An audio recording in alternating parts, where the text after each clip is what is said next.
You don't exist. Take a perk and a talk of that shit. Money swallowed like sis. Dead up perfect in the kid. Got a billion who sang on my head. Look up better put on the road I just spent. I know we got $1 million. The devil that shit ain't not cheaper again.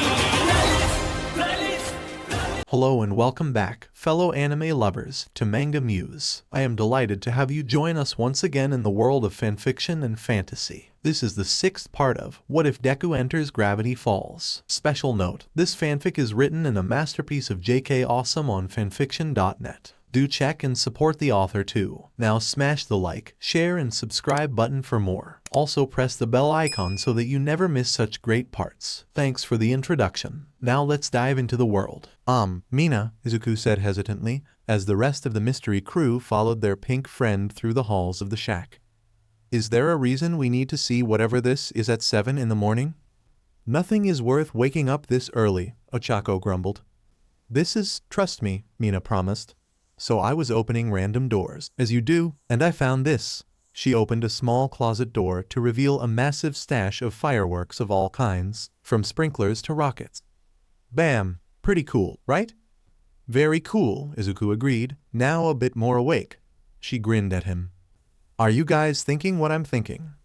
Crazy rooftop fireworks party? Ochako guessed, a smile spreading across her own face. The edges of Shadow's lips quirked upwards. Sounds unsafe. Let's do it. Not so fast, kids. They all turned to see Stan, in his pajamas and robe, stomping towards them, and stopping right in front of the teenage heroes. There is no way you're setting off those dangerous illegal fireworks. He paused dramatically, then bent down, grinning. Without me. They cheered, Mina grabbing the box and rushing towards the roof ladder. Stan went to go change, and Izuku stopped in the kitchen to grab some drinks, popsicles, and a cooler. They made their way up to join Mina, Stan now in his suit, and lit the first few sparklers. Izuku pulled out a popsicle as Mina readied a rocket, and Stan lit it up. Here you go, kiddo. Set something on fire for us. Mina beamed, pointing the rocket outwards. I am the god of destruction. She released the rocket with a whiz, and it burst outwards, exploding into miniature fireworks that danced through the sky. Then she passed the rocket launcher to Izuku, a new rocket loaded inside it. Your turn. Izuku, Izuku, Ochako chanted, Stan joining in, and Shadow looking at him expectantly.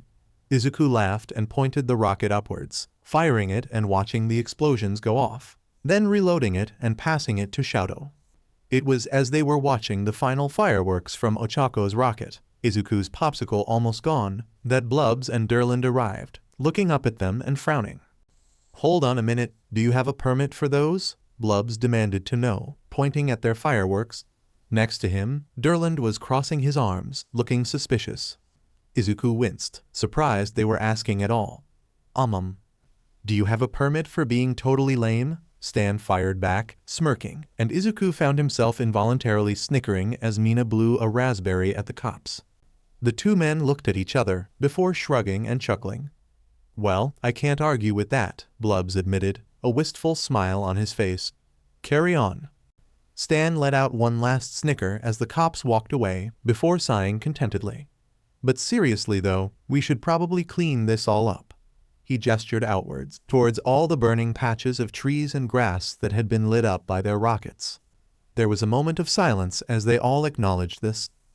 Want to do it with water balloons? Ochako suggested. Stan considered this and shrugged. I don't see why not. So the 5 of them went downstairs, grabbing packets of water balloons and filling them all up with the hose. At first, the 4 of them dutifully threw the balloons on the spots of fire, extinguishing them. Then, after finding themselves out of fire, but not out of balloons, immediately turned to throwing them at each other. Stan relaxed on the porch couch, watching as Shadow nailed Mina in the head with a balloon, and sipping a pit cola. Ah, this is what Saturdays are for. Doing dumb things forever.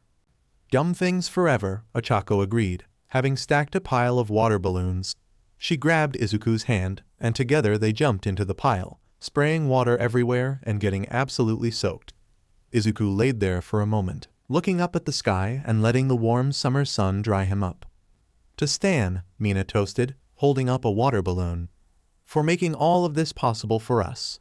We really do appreciate it, Shadow said sincerely, as he and Mina chucked their balloons at Stan, who laughed and covered his face as he was splashed. Seriously though, Izuku added, you didn't have to let us stay here or do any of this for us. Living and working at the shack has been great. Ochako grinned. 3 cheers for Stan, Izuku laughed and cheered along, as Stan watched the 4 of them fondly. Yeah well, he blustered, a pleased expression on his face. Having all the extra help has been nice. It's certainly made this summer more interesting. That's Stan speak for, I like having you here, of course, Mina nodded solemnly.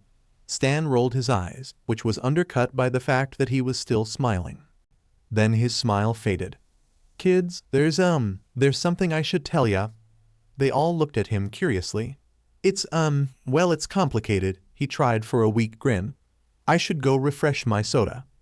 They watched as he walked away. What's that about? Mina wondered. Ochako shrugged. Who knows? He'll probably tell us when he's ready. Yeah. For now, they just got to relax in the grass, small birds chirping out melodies around them, the warm air interspersed by gentle breezes. It was one of those simple moments that Izuku had grown to love in his time here. Stan screamed. Izuku spun around to find him being tackled by a man wearing SWAT armor and a black mask, as Agent Trigger emerged from the woods. Target secure, take the house. What the hell? Ochako yelped, as they looked up to see multiple helicopters buzzing overhead. More agents in armor, all carrying guns, surrounded the 4 of them. Izuku flinched as a rifle was raised at his face. Secondary target secure, one of them yelled. Roof team, go. Secondary targets, Izuku repeated, watching as agents descended from one of the helicopters and crashed through their attic room window. Next to him, Shadow narrowed his eyes before looking at Mina, and Izuku understood what he was thinking. Is this about our world? Meanwhile, Stan was being roughly shoved up against one of the cars. Hey, hands off, you stooge ah! His face was slammed into the car hood. I don't understand. What did I do that warrants this much arresting?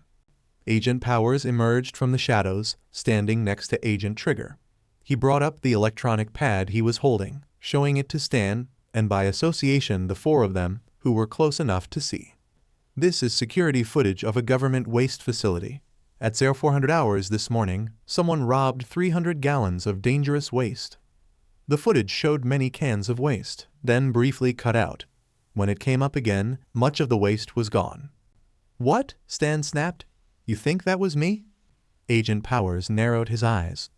Don't play dumb with us, Pines. I'm not playing dumb, Stan struggled as he was led away. I was restocking the gift shop last night. Do you even have a warrant on me?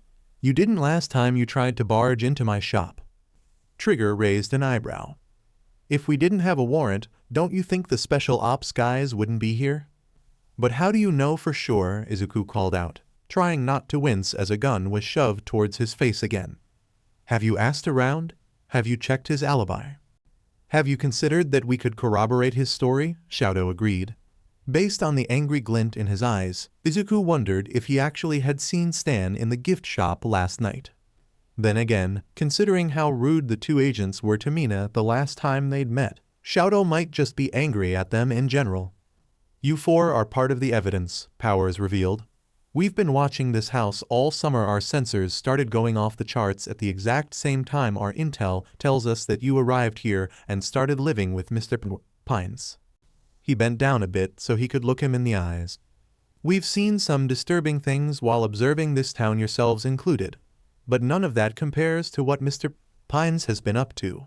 Somewhere hidden in this shack is a doomsday device, and it couldn't be any more clear that you 4 are test subjects. But it was Kirigiri that sent us here, Izuku wanted to snap. It had nothing to do with Stan. He was more surprised than they were. But he did know about other worlds. Involuntarily, his eyes met his friends. He wondered if they were thinking the same thing. Powers straightened up. Trigger, you take the kids.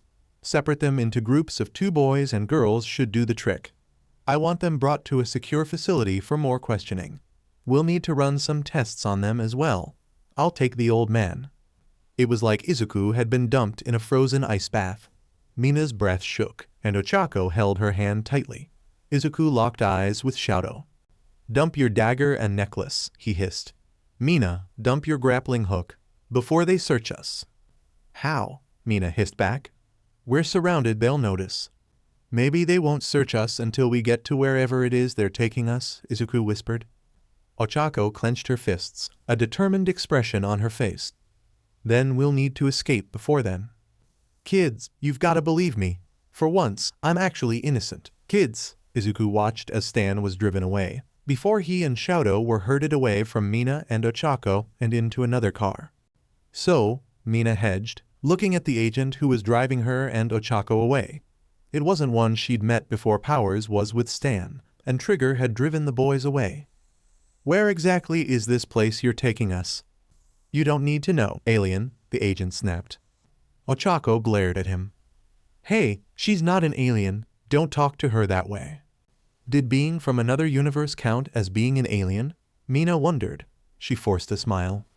I was just curious, since, if it's a long drive, we're gonna be stuck with you for a while. Maybe we could put on some music or something. Or you could shut up back there. You're a real killjoy. She looked over at Ochako, who pointed at the other black cars they were being taken away from where all the other agents were. Right. If they could just get out of view. The two girls were quiet, watching as the shack slowly faded from view, as did all the agents surrounding it.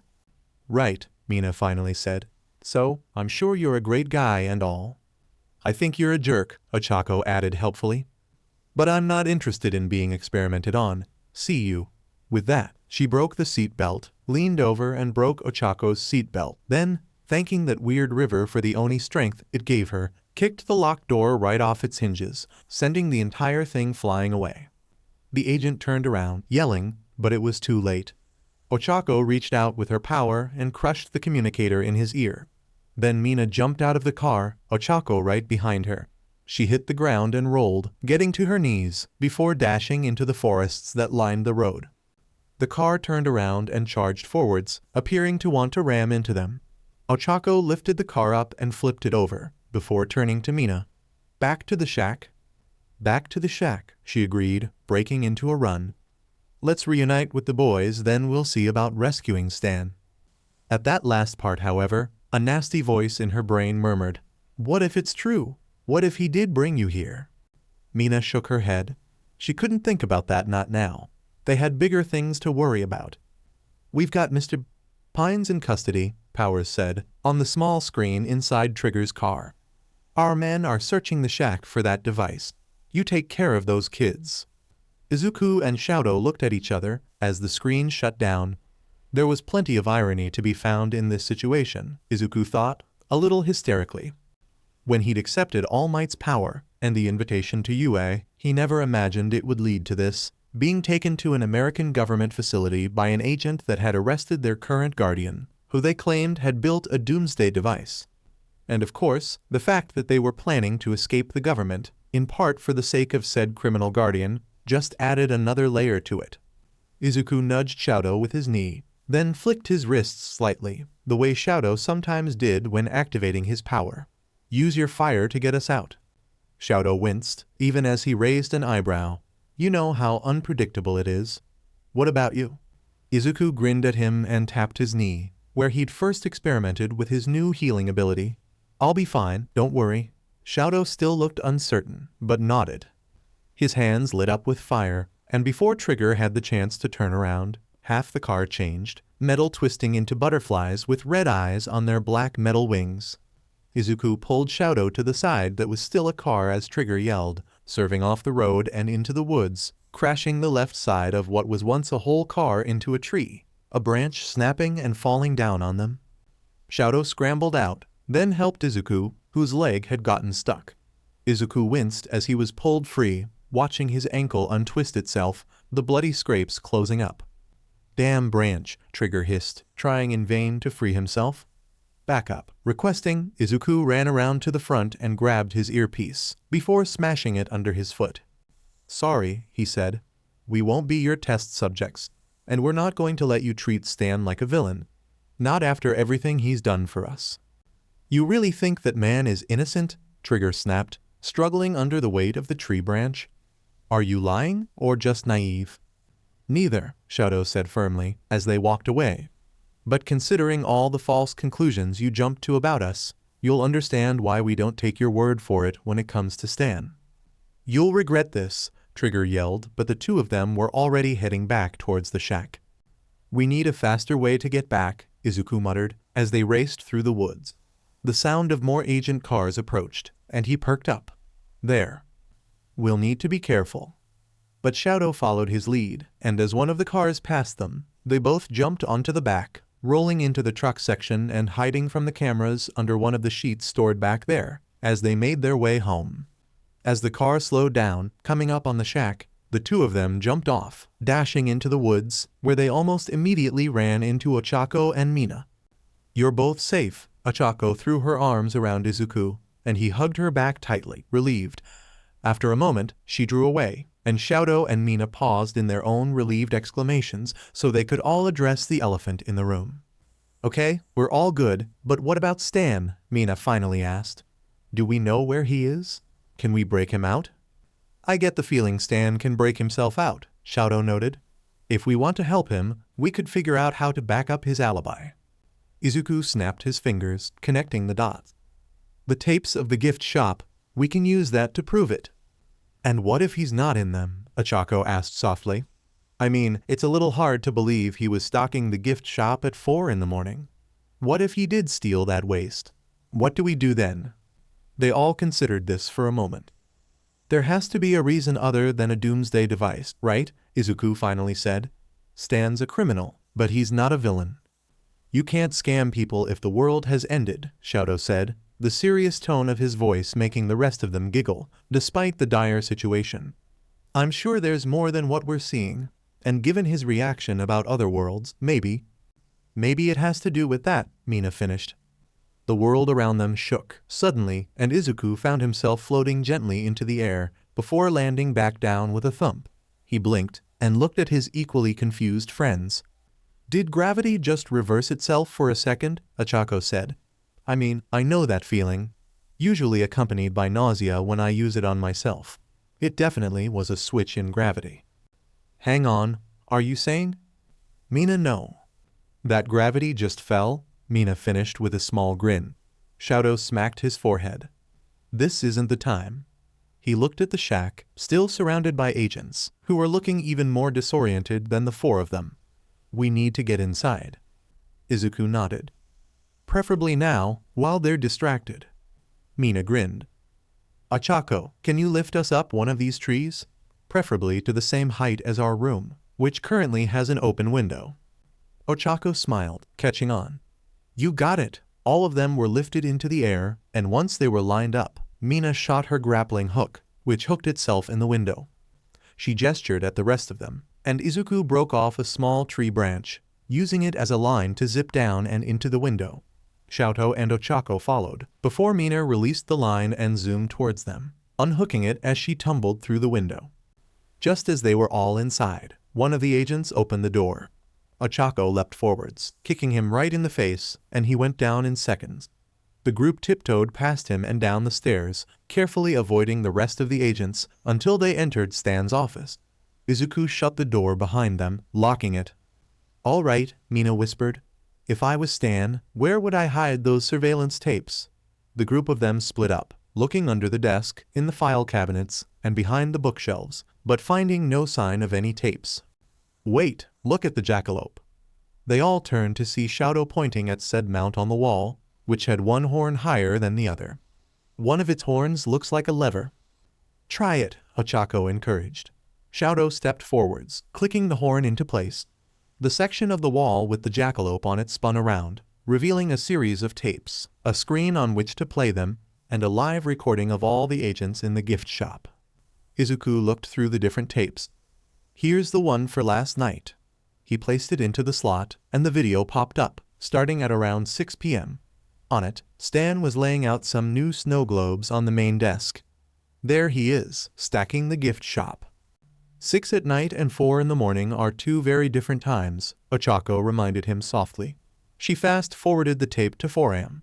There was no one in the gift shop. Maybe he was asleep at that time, Mina offered hesitantly. Ochako forwarded even more, and at around 5, the door to the shack opened up. and in strolled someone in a hazmat suit, rolling around barrels of toxic waste. Izuku winced. The Stan on screen dropped one of the barrels on his foot, and hopped around wildly, yelling, "Son of a bitch." Okay, so he stole some waste, Mina admitted. That doesn't mean he's building a doomsday device. We already talked about how he might have other reasons for stealing it, so this is nothing new. But didn't he insist he was innocent? Ochako pointed out. He's usually upfront with us about his crimes. We were in front of government agents arresting him for those same crimes, Izuku reminded her. Of course he wasn't going to admit them to us in front of those guys. He thought back on their morning, right before the agents ambushed them. Maybe this was what he was trying to tell us earlier. He just didn't get around to it before we all got interrupted. Maybe. Shadow searched through the rest of the reversed wall, pulling out a box at the bottom. I'm not sure why he wouldn't destroy that tape if he didn't want us to know about it. Or about all his fake IDs. He held up a passport in the box, featuring a younger Stan and the name Hal Forrester. Izuku looked in the box, and a newspaper clipping caught his eye. He pulled it out to read it. His hands shook. Guys. He showed them the paper, which read, in big, bold letters, Stan Pine's dead. Foul play suspected in Pine's death, Mina read aloud.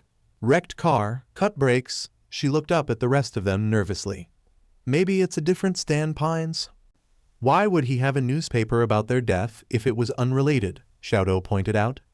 And if Stanford Pines is actually dead, then who have we been living with all summer? Ochako searched deeper into the box, fingers grasping another newspaper clipping. She pulled it out. Unnamed grifter at large, and it's a picture of Stan here. Our Stan. People would know if he just assumed someone else's identity, right? Especially if they were supposed to be dead. A different world? You guys are seriously from another world? That portal thing came from another world? What if he is Stan? Izuku whispered. Just not the same Stan who was originally born here? The others caught on immediately.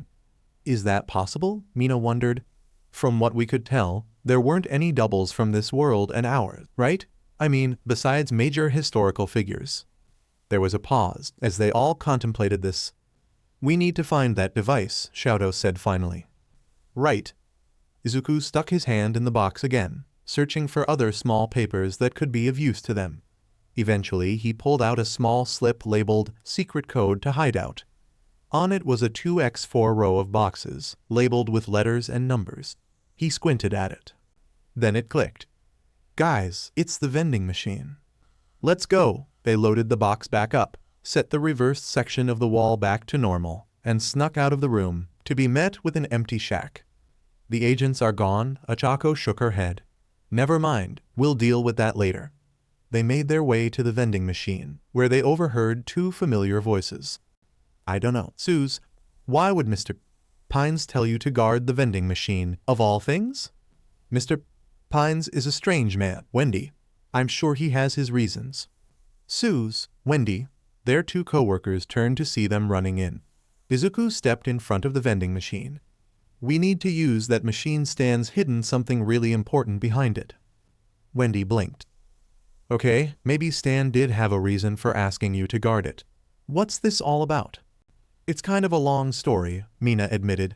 But whatever device Stan is hiding is behind that machine, and we need to find it. Suze looked between all of them, conflicted. Then he slowly shook his head. Guys, I know this seems crazy, but I promised Stan I would guard this with my life. I can't back down now. At this point, Ochako looked fed up. We don't have time for this. She reached out with her necklace and used her powers to type in the code on the machine. As soon as she had pressed the last one, it swung forwards, knocking Suze off his feet and revealing a stairway behind it. For a moment, the six of them just stared at it. Then Wendy clenched her fists and stepped forward. Stan's got some device down there, you said? Right, Izuku nodded, recovering. Let's go. He led the group down the stairs, his eyes catching on a 6-fingered handprint on the wall. He shivered. This is crazy. It's like a video game, Suze agreed. Or a dream, Mina said softly. There was an elevator at the end of the hall, already primed to go downwards.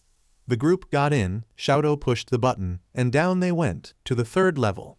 The door opened to 2 walls lined with buzzing and beeping machines.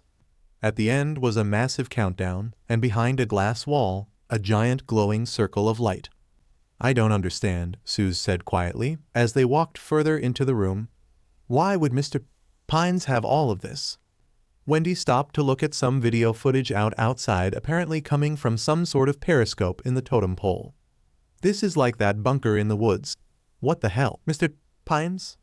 Mina looked around nervously. "Okay, so a secret giant underground lab doesn't look so good. But maybe we're still missing something." Izuku? You know how Stan took journal too?" Izuku looked to see Ochako pulling the second journal onto the small table overlooking the glass wall.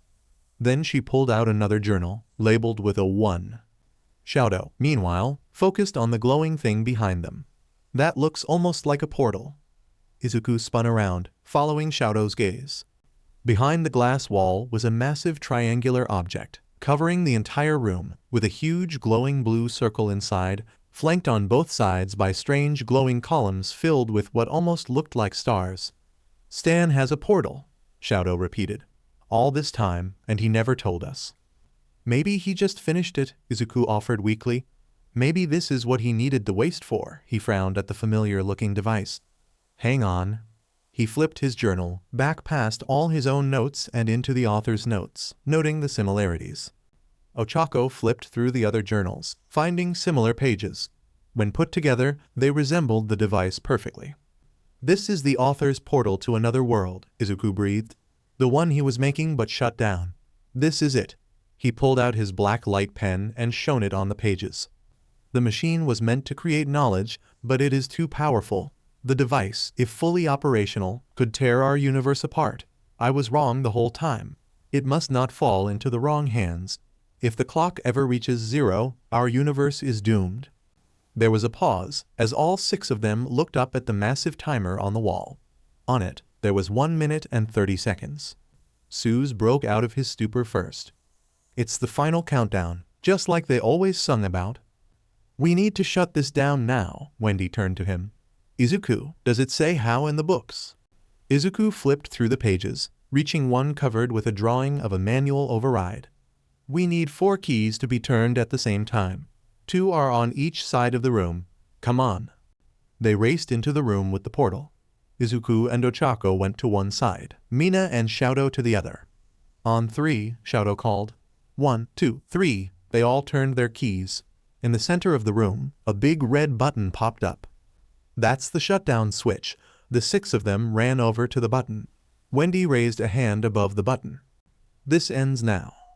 Don't touch that button." They all turned. There was Stan, leaning on the doorway to the room, gasping for breath and reaching out a hand desperately to try and stop them. He walked forwards. "Please, please don't press that shutdown button. You've got to trust me." Ochako stepped towards him. "What the hell is all this, Stan? It could tear the universe apart. What are you doing?" "It won't," Stan promised, absolutely panicked. "It won't, I swear. Just let me explain." He didn't get the chance. The world hiccuped, and everyone rose into the air. The portal expanded, from white-blue to a starry void in the center of the rainbow swirl. Thinking fast, Izuku grabbed the wire leading away from the button. Around him, he could see Shadow swinging around a support beam, Mina using her grappling hook to fly away from the portal. Wendy was grabbing one of the machines and hanging on for dear life. "Izuku, shut it down." They couldn't leave it open. It was a portal to another world, one that might take them home, and they couldn't leave it open. Izuku grabbed the rope and climbed down it, finding himself at the button. "No," Stan launched himself from the wall and towards him. Wait, you can't." "Get away from him," Ochako yelled, sending Stan flying away. Suze tackled him, knocking him into an entirely different orbit. Stan punched at Suze's back. "Suze, what are you doing? I gave you an order." "Sorry, Mr. Pines, but I have a new mission now, protecting those kids." "Suze, you idiot, let me go." Shadow slammed into Stan from the other side, sending him flying once more. "Izuku, shut it down," he called out. "No, Izuku, don't. You've got to trust me." Izuku could feel his eyes welling up, his grip on the switch becoming shaky. The fate of the entire world could hang on his decision, And he knew the safe thing to do, but he was conflicted. Please, he could feel the tears running down up his eyes, but he couldn't bring himself to care. Please, just explain. After everything I want to trust you. I do, but how can I? Why did you keep this from us? Are you even from this world? Have you been from somewhere else this whole time? I haven't, Stan insisted. I haven't, and I know I didn't tell any of you about this, but I promise I'm not lying. I'm not the one trapped in another world, but I know what it's like to miss someone who is. Cypher said some of the same things, Shadow snapped. He tried to appeal to me like this as well. What if it's another trick? Don't fall for it like I did. What if it's not? Mina countered. Maybe it isn't a trick this time. Stan isn't Cypher, Shadow. It isn't a trick, Stan agreed. Remember this morning when I said I wanted to tell you guys something? Above them, the timer continued to go down. 20 seconds. There was a blast of power from the portal, and everyone but Izuku went flying back. Panicked, Izuku brought a hand above the button. I wanted to tell you that you'd hear some bad things about me. And some of them are true, Stan continued. But trust me, everything I've done is to make things right. Look into my eyes. Izuku, do you really think I'm a villain? Izuku did look. And Stan, he didn't look like a villain. Izuku had seen villains, up close and personal, at the Asju. Stan didn't look like any of them. Desperate, afraid, hopeful. But not malicious. Not cruel. It's too dangerous. You have to shut it down, now. Izuku, please. 10, 9, 8. There was no more time. Stan, Izuku said, although it came out more like a sob. He looked at the terrified faces of his friends. If he was wrong, he'd doom all of them. He raised his hands from the switch and floated into the air. I trust you. Are you crazy? Wendy snapped. We're all going to. 3, 2, 1. There was light. Shadow hit the ground hard. He took a moment to realize that he was alive, that everyone was alive, that the room, while destroyed, was still standing. The portal in front of them had fallen sideways. They were alive. He ran over to Mina, helping her up. She clung to him with shaking hands. A few feet away, Ochako was helping Izuku, worry etched into her expression. Next to them, Wendy dusted herself off, then stiffened. Look. A figure emerged from the portal. For a moment, terror seized Shadow, wondering if it was Cypher, here in the real world. Then the figure solidified, and it was clear they were human. They stepped out of the portal, making their way across the room, until they came upon one of the journals, which had landed a ways away from the others. They grabbed it with a 6-fingered hand and put it in their black coat. Who is that? Ochako asked weakly. The author of the journals, Stan admitted. The figure pulled down their mask, revealing a startlingly familiar face. My brother. Ah, Izuku said blankly. Next to them, Suze fainted. Finally, after all these years. Stan smiled, walking towards the man who was apparently his brother. I finally got you back. He went in for a hug. He got a punch in the face instead. What the hell was that for? This was an insanely risky move. Restarting the portal, his brother snapped. Didn't you read my warnings? Stan waved him off. Yeah, whatever.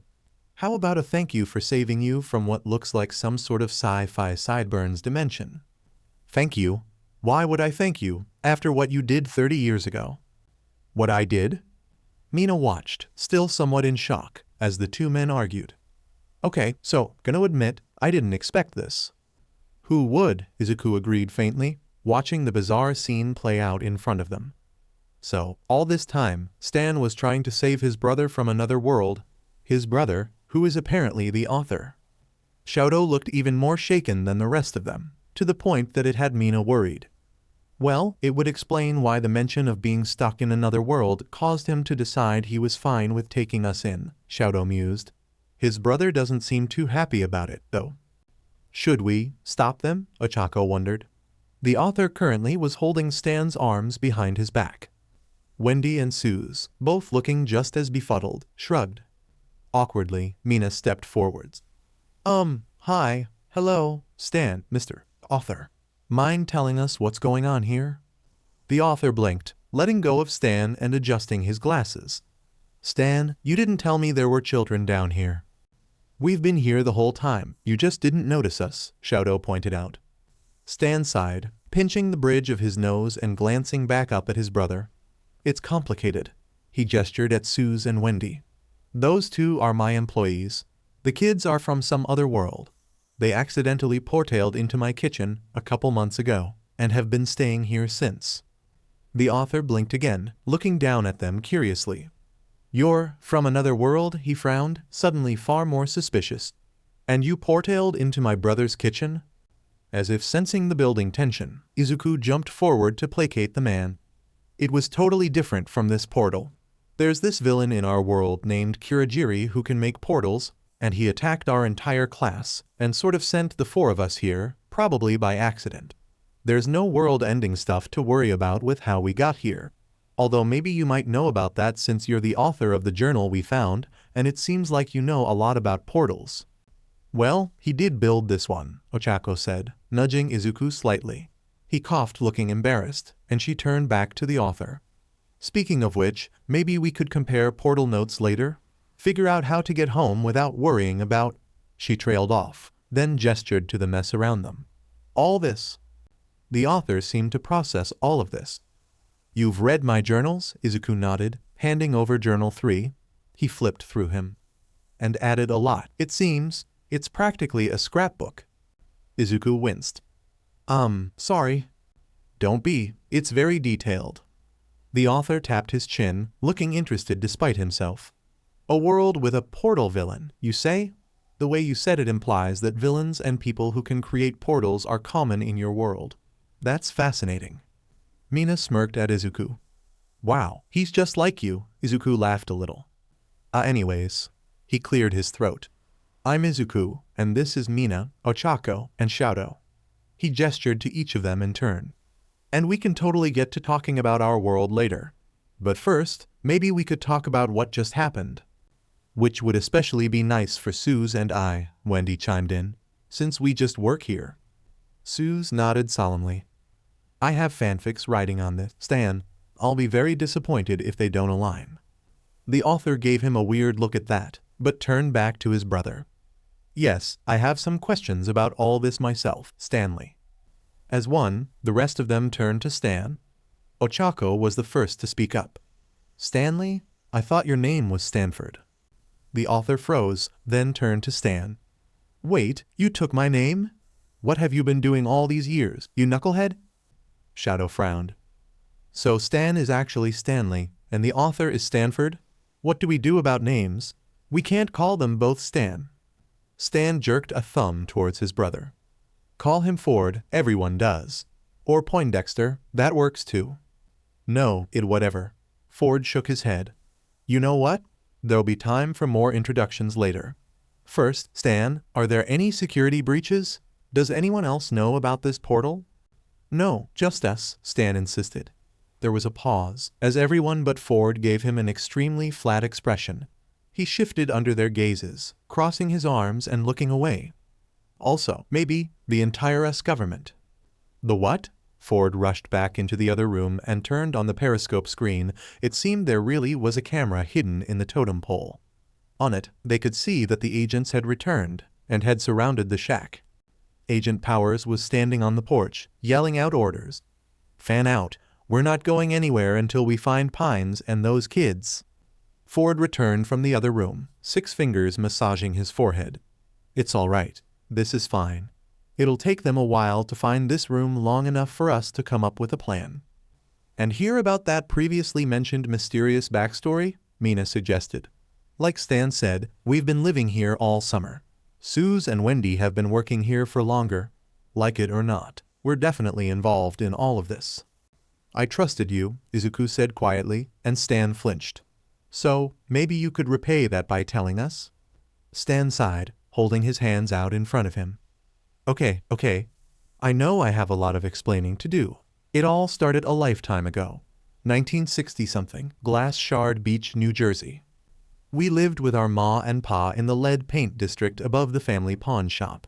Dad was a strict man, tough as a cinder block, and not easily impressed. Mom was a pathological liar, which served her well as a phone psychic. Did she ever actually get tested for that? Ford wondered. Stan shrugged. Dunno, but it was obvious to anyone who met her, wasn't it?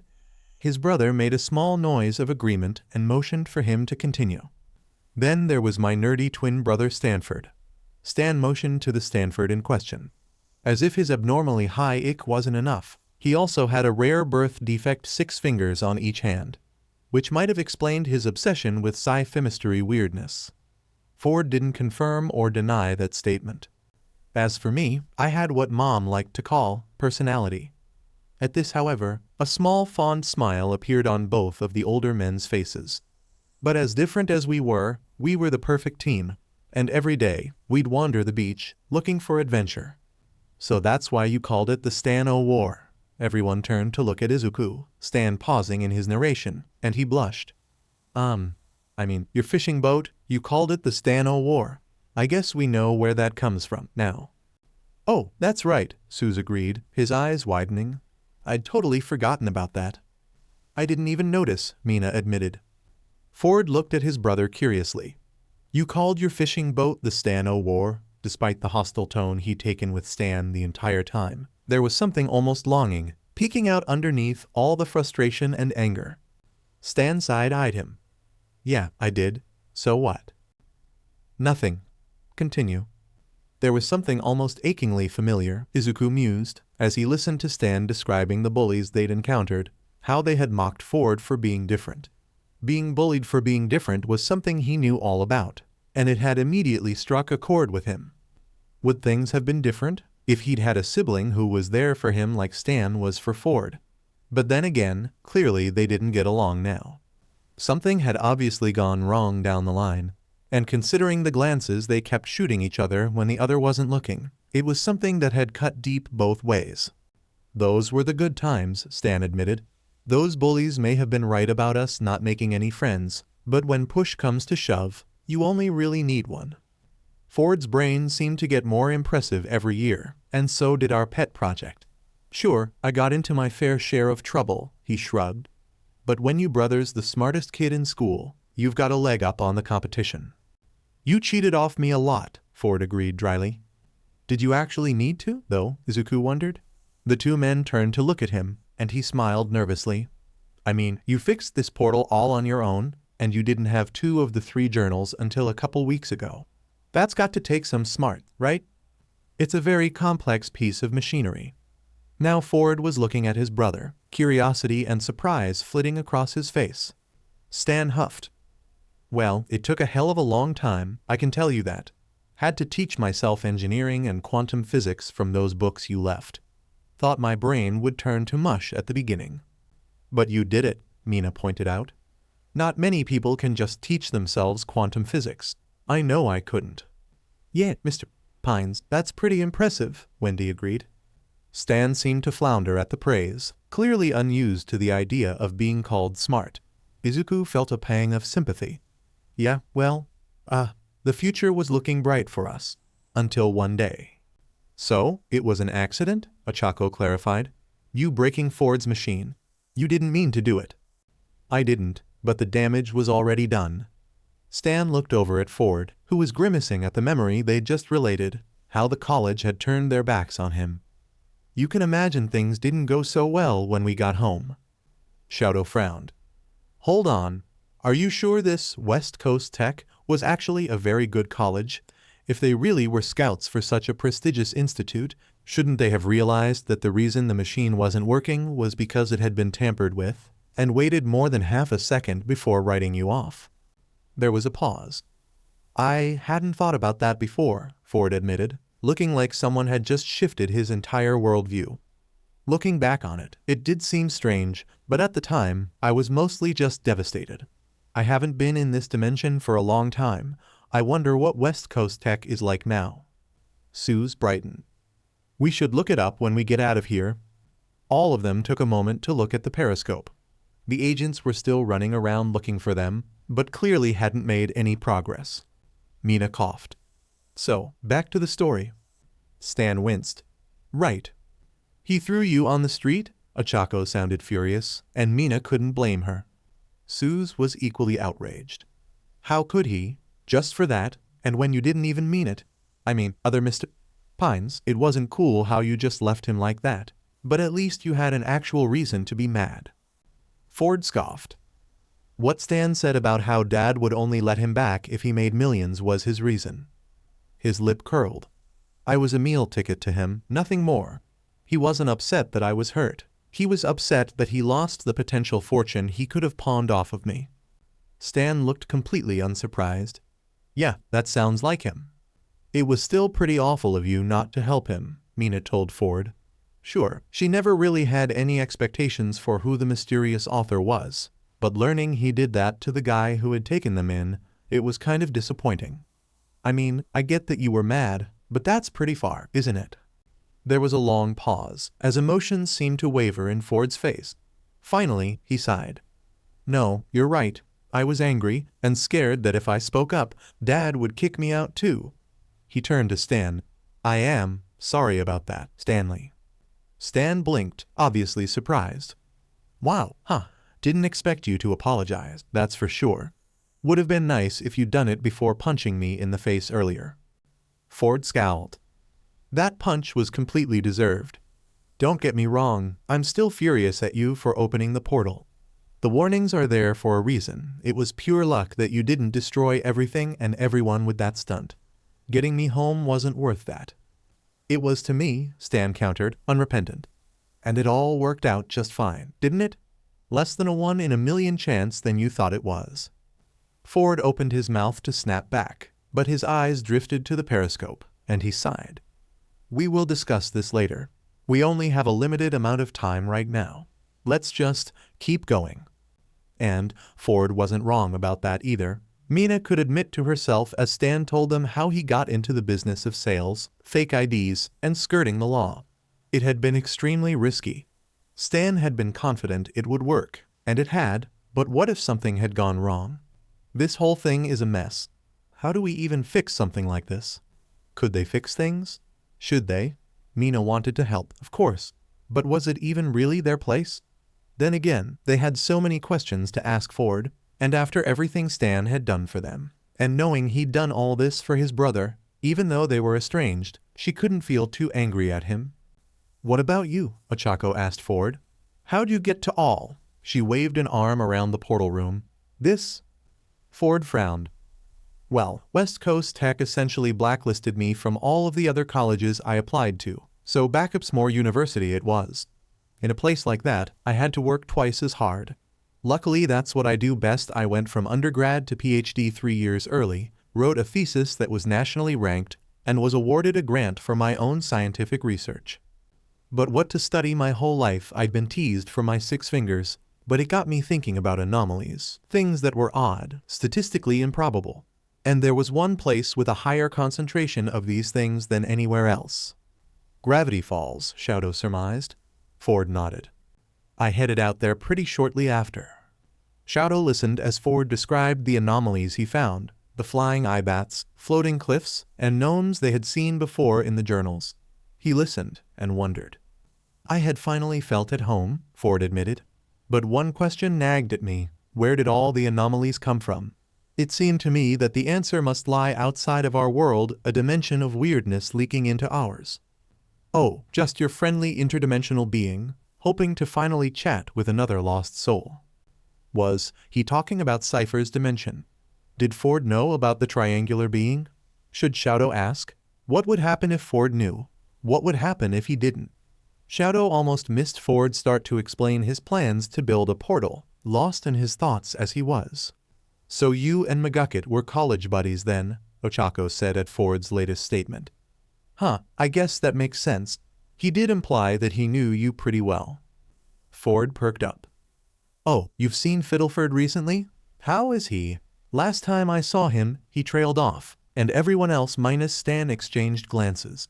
Shadow could guess exactly what was happening when Ford had last seen him. Yeah, that got worse, Wendy said. But I think he's getting better now, at least.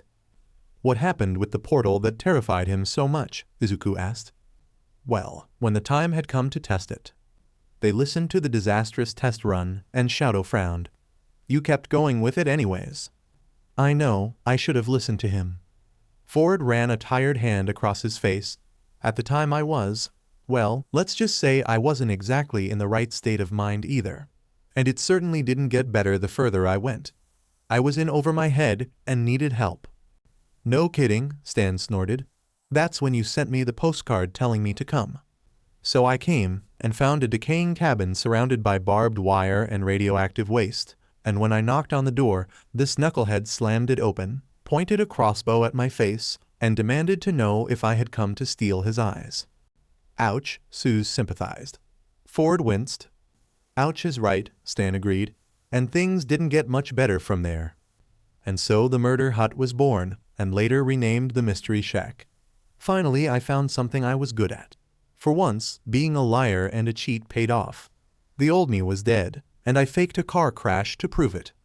By day, I was Stanford Pines, Mr. Mystery. But by night, I was down in the basement, trying to bring the real Stanford back. Stan shrugged. Then you four appeared in my kitchen, and we all know how things have gone from there. That's...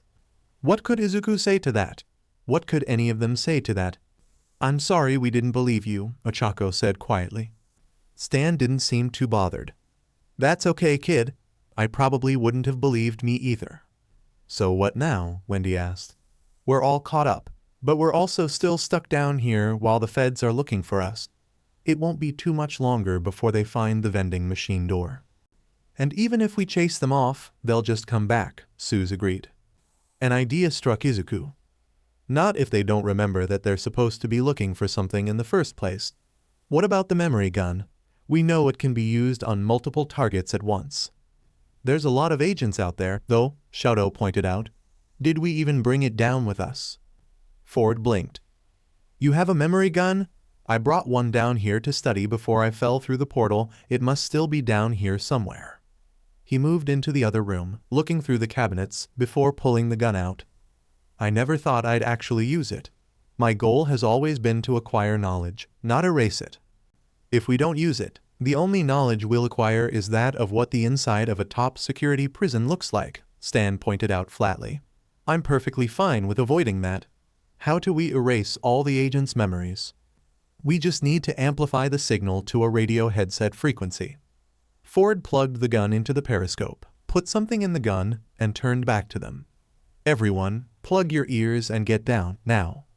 Izuku covered his ears and ducked as some sort of nose seemed to come from the periscope. In a moment it was all over, and the agents on the screen were all looking confused. Ford, can you bluff to make them leave?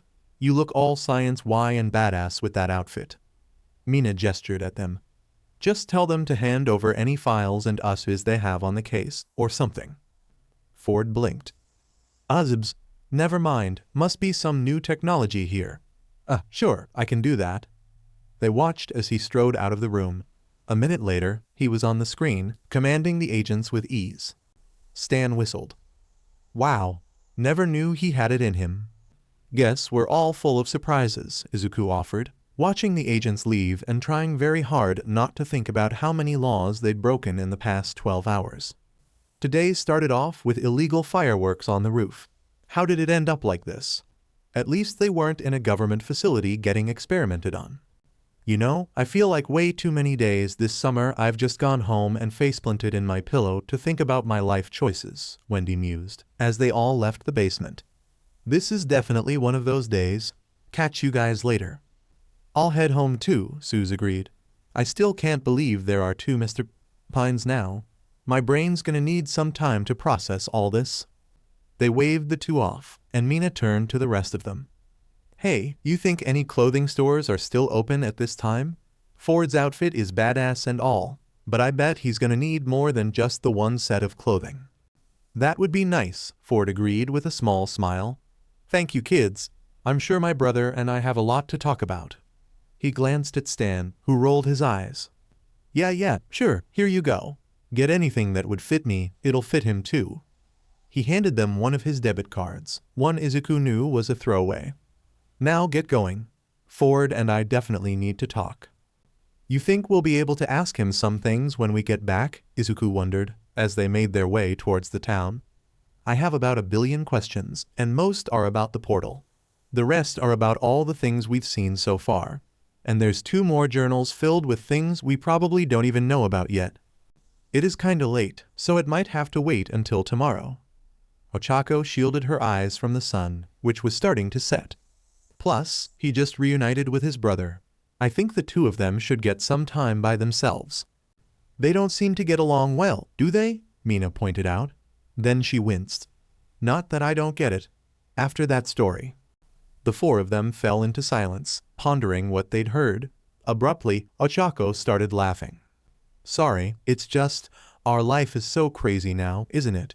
We just set off illegal fireworks, got arrested and almost taken to a government facility to be experimented on, broke out, found a doomsday device, let the doomsday device open, and then reunited the guy who took us in with the author of the journals who might help us get back to our home in another world. It's crazy. Izuku pondered this and found himself chuckling along. You know, it really is. Then all four of them were laughing, even Shadow, who was snickering under his breath. Their life was crazy. Somehow, that was okay.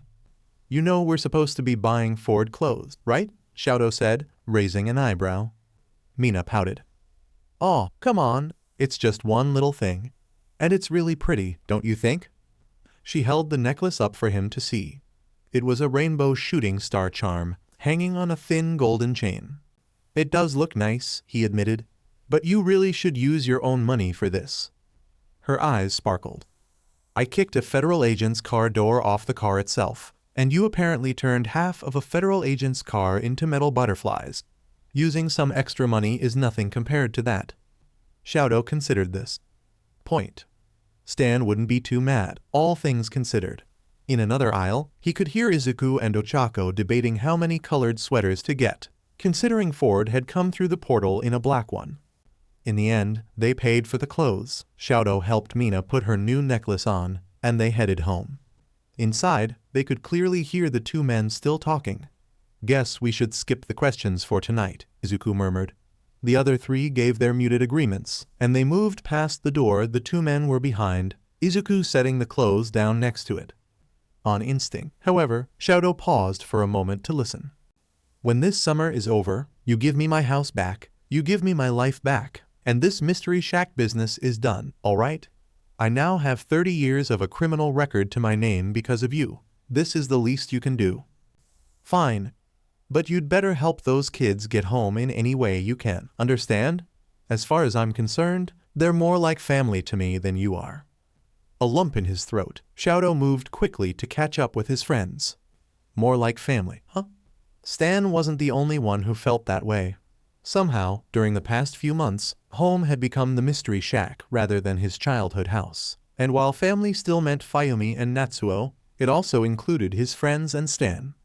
What would happen to that when they finally went home? The mystery shack was temporarily closed for repairs, but there wasn't much repairing being done at the moment, as 6 of the now 7 mystery shack residents relaxed in the gift shop. Stan sat at a chair, head buried in the newspaper. Mina and Ochako were sitting on the floor playing cards, Waddles curled up next to Mina in bear form. Izuku and Shadow were looking over journals 1 and 2 respectively. You know, Ochako mused, laying down a card that made Mina frown and skim through her own. After the craziness of the past few days, it's nice to just get a regular Tuesday where nothing interesting happens. It's been a while since we've had one of these, Stan agreed, tapping the newspaper. Ochako could see the headline on the front. The whole gravity reversing itself had apparently left enough of an impact for their local journalists to actually notice. Just a day where nothing interesting happens whatsoever. At this moment, there was a loud explosion, and the vending machine burst open, revealing Ford in the red turtleneck sweater they'd bought him, wearing glowing black gloves, a strange green octopus-like monster on one of his arms.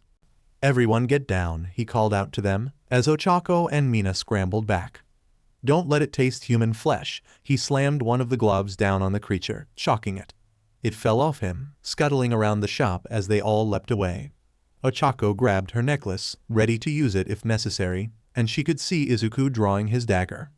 Stan smacked it on the one massive eye it had with his rolled-up newspaper. Kill it, kill it. The thing swung and slid away, Ford chasing after it, until it hid itself in the corner of the shop as he steadily approached, hands up. As soon as he got too close, the eye flipped over, revealing a gaping hole of a mouth filled with sharp teeth. Ford instantly dove in, electrifying the creature, and held up the limp thing for them to see, grinning. Mina clapped, and Ochako joined in. Stan narrowed his eyes and pinched his nose. Just get that thing out of here, it smells like dried barf. Ford shrugged and moved back towards the vending machine, not even looking at his brother. Ochako winced at the sight. Clearly, whatever talk the two had had didn't fix much between them.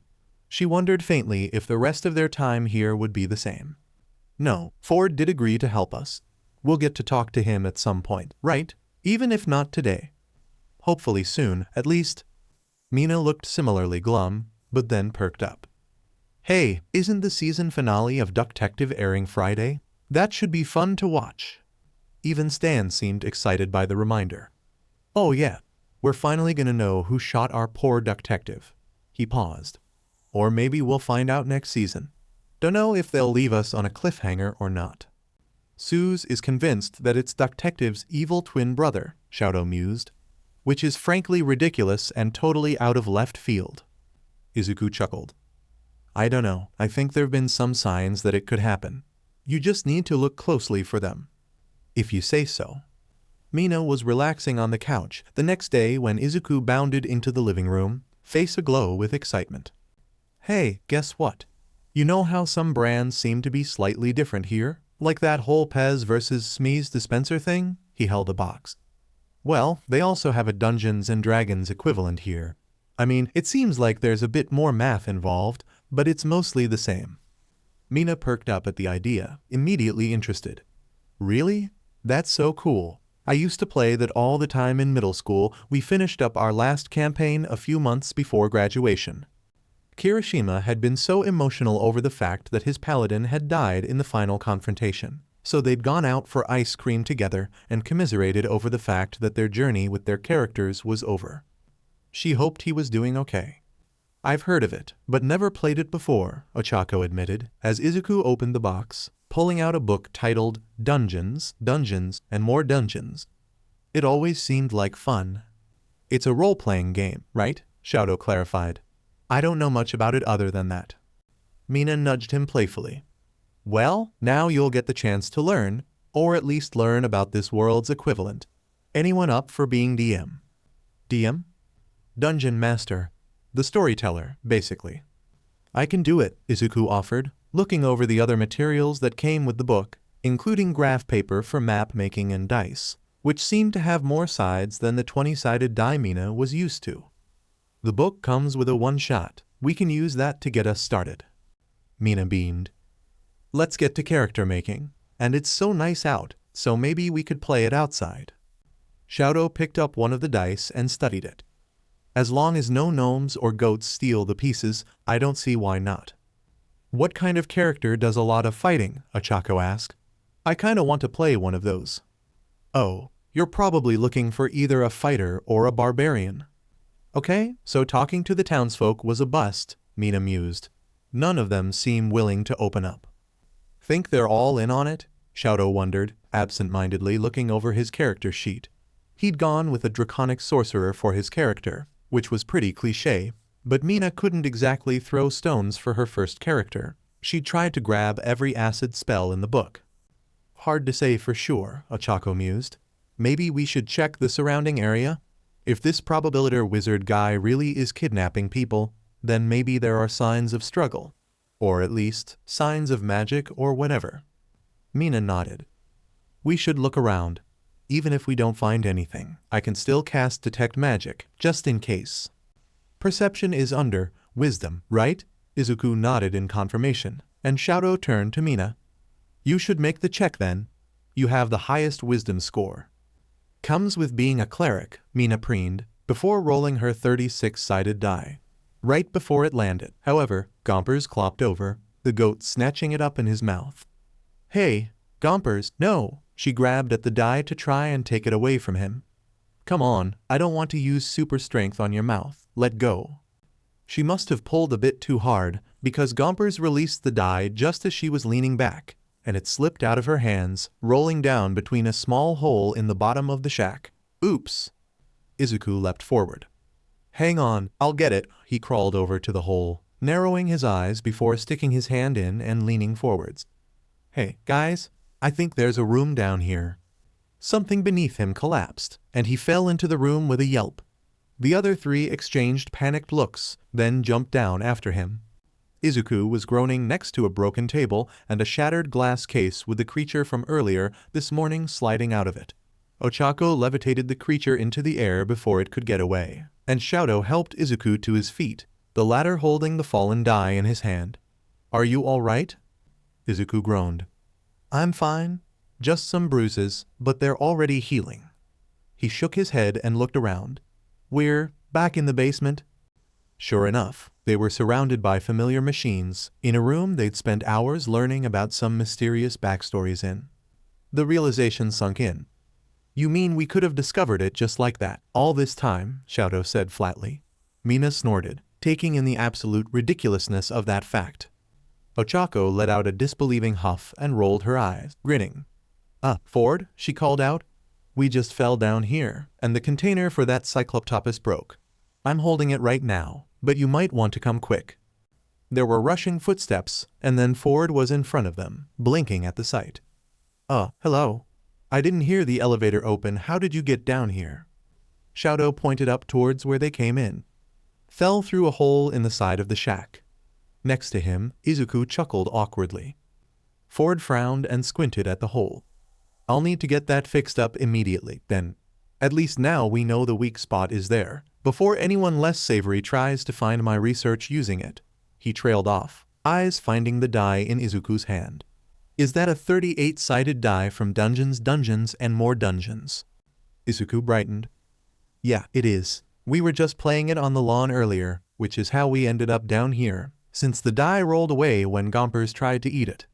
It's really interesting, because we have Dungeons and Dragons in our world, which is similar but not completely the same, and the biggest dice are 20-sided dice, so we were wondering what this game would be like, and I'm rambling again." He winced. "Sorry." "No, it's all right," Ford insisted, looking intrigued. "That sounds fascinating. It's so interesting to hear the smaller differences between worlds. And you're all fans as well, of your world's version of the game." "Well, Izuku and I are, 'cause we've played it before," Mina admitted. "This is Ochako and Shadow's first time. We'll need to introduce them to D&D when we get back home." "It's a lot of fun so far," Ochako said. Izuku seemed to get an idea. "Hey, do you want to play with us? I'm deeming a one-shot right now, but we just started, so we can fit you in pretty easily." Ford looked at them, then back at his work, and came to a decision. "I'd love to. I don't suppose you already have a warlock, or can I play that role?" After storing away the monster again, they gathered up everything they'd set out on the lawn, and moved it down to the basement, and continued right where they left off, working Ford's character in as someone who'd escaped probability and could help the party find him. Ford, Izuku quickly discovered, was an excellent player. Very good at improv and the role-playing aspects, and always quick to hype up the other characters, especially Ochako and Shadow. Plus, the way he could roll the dice between his fingers with such ease really was awesome.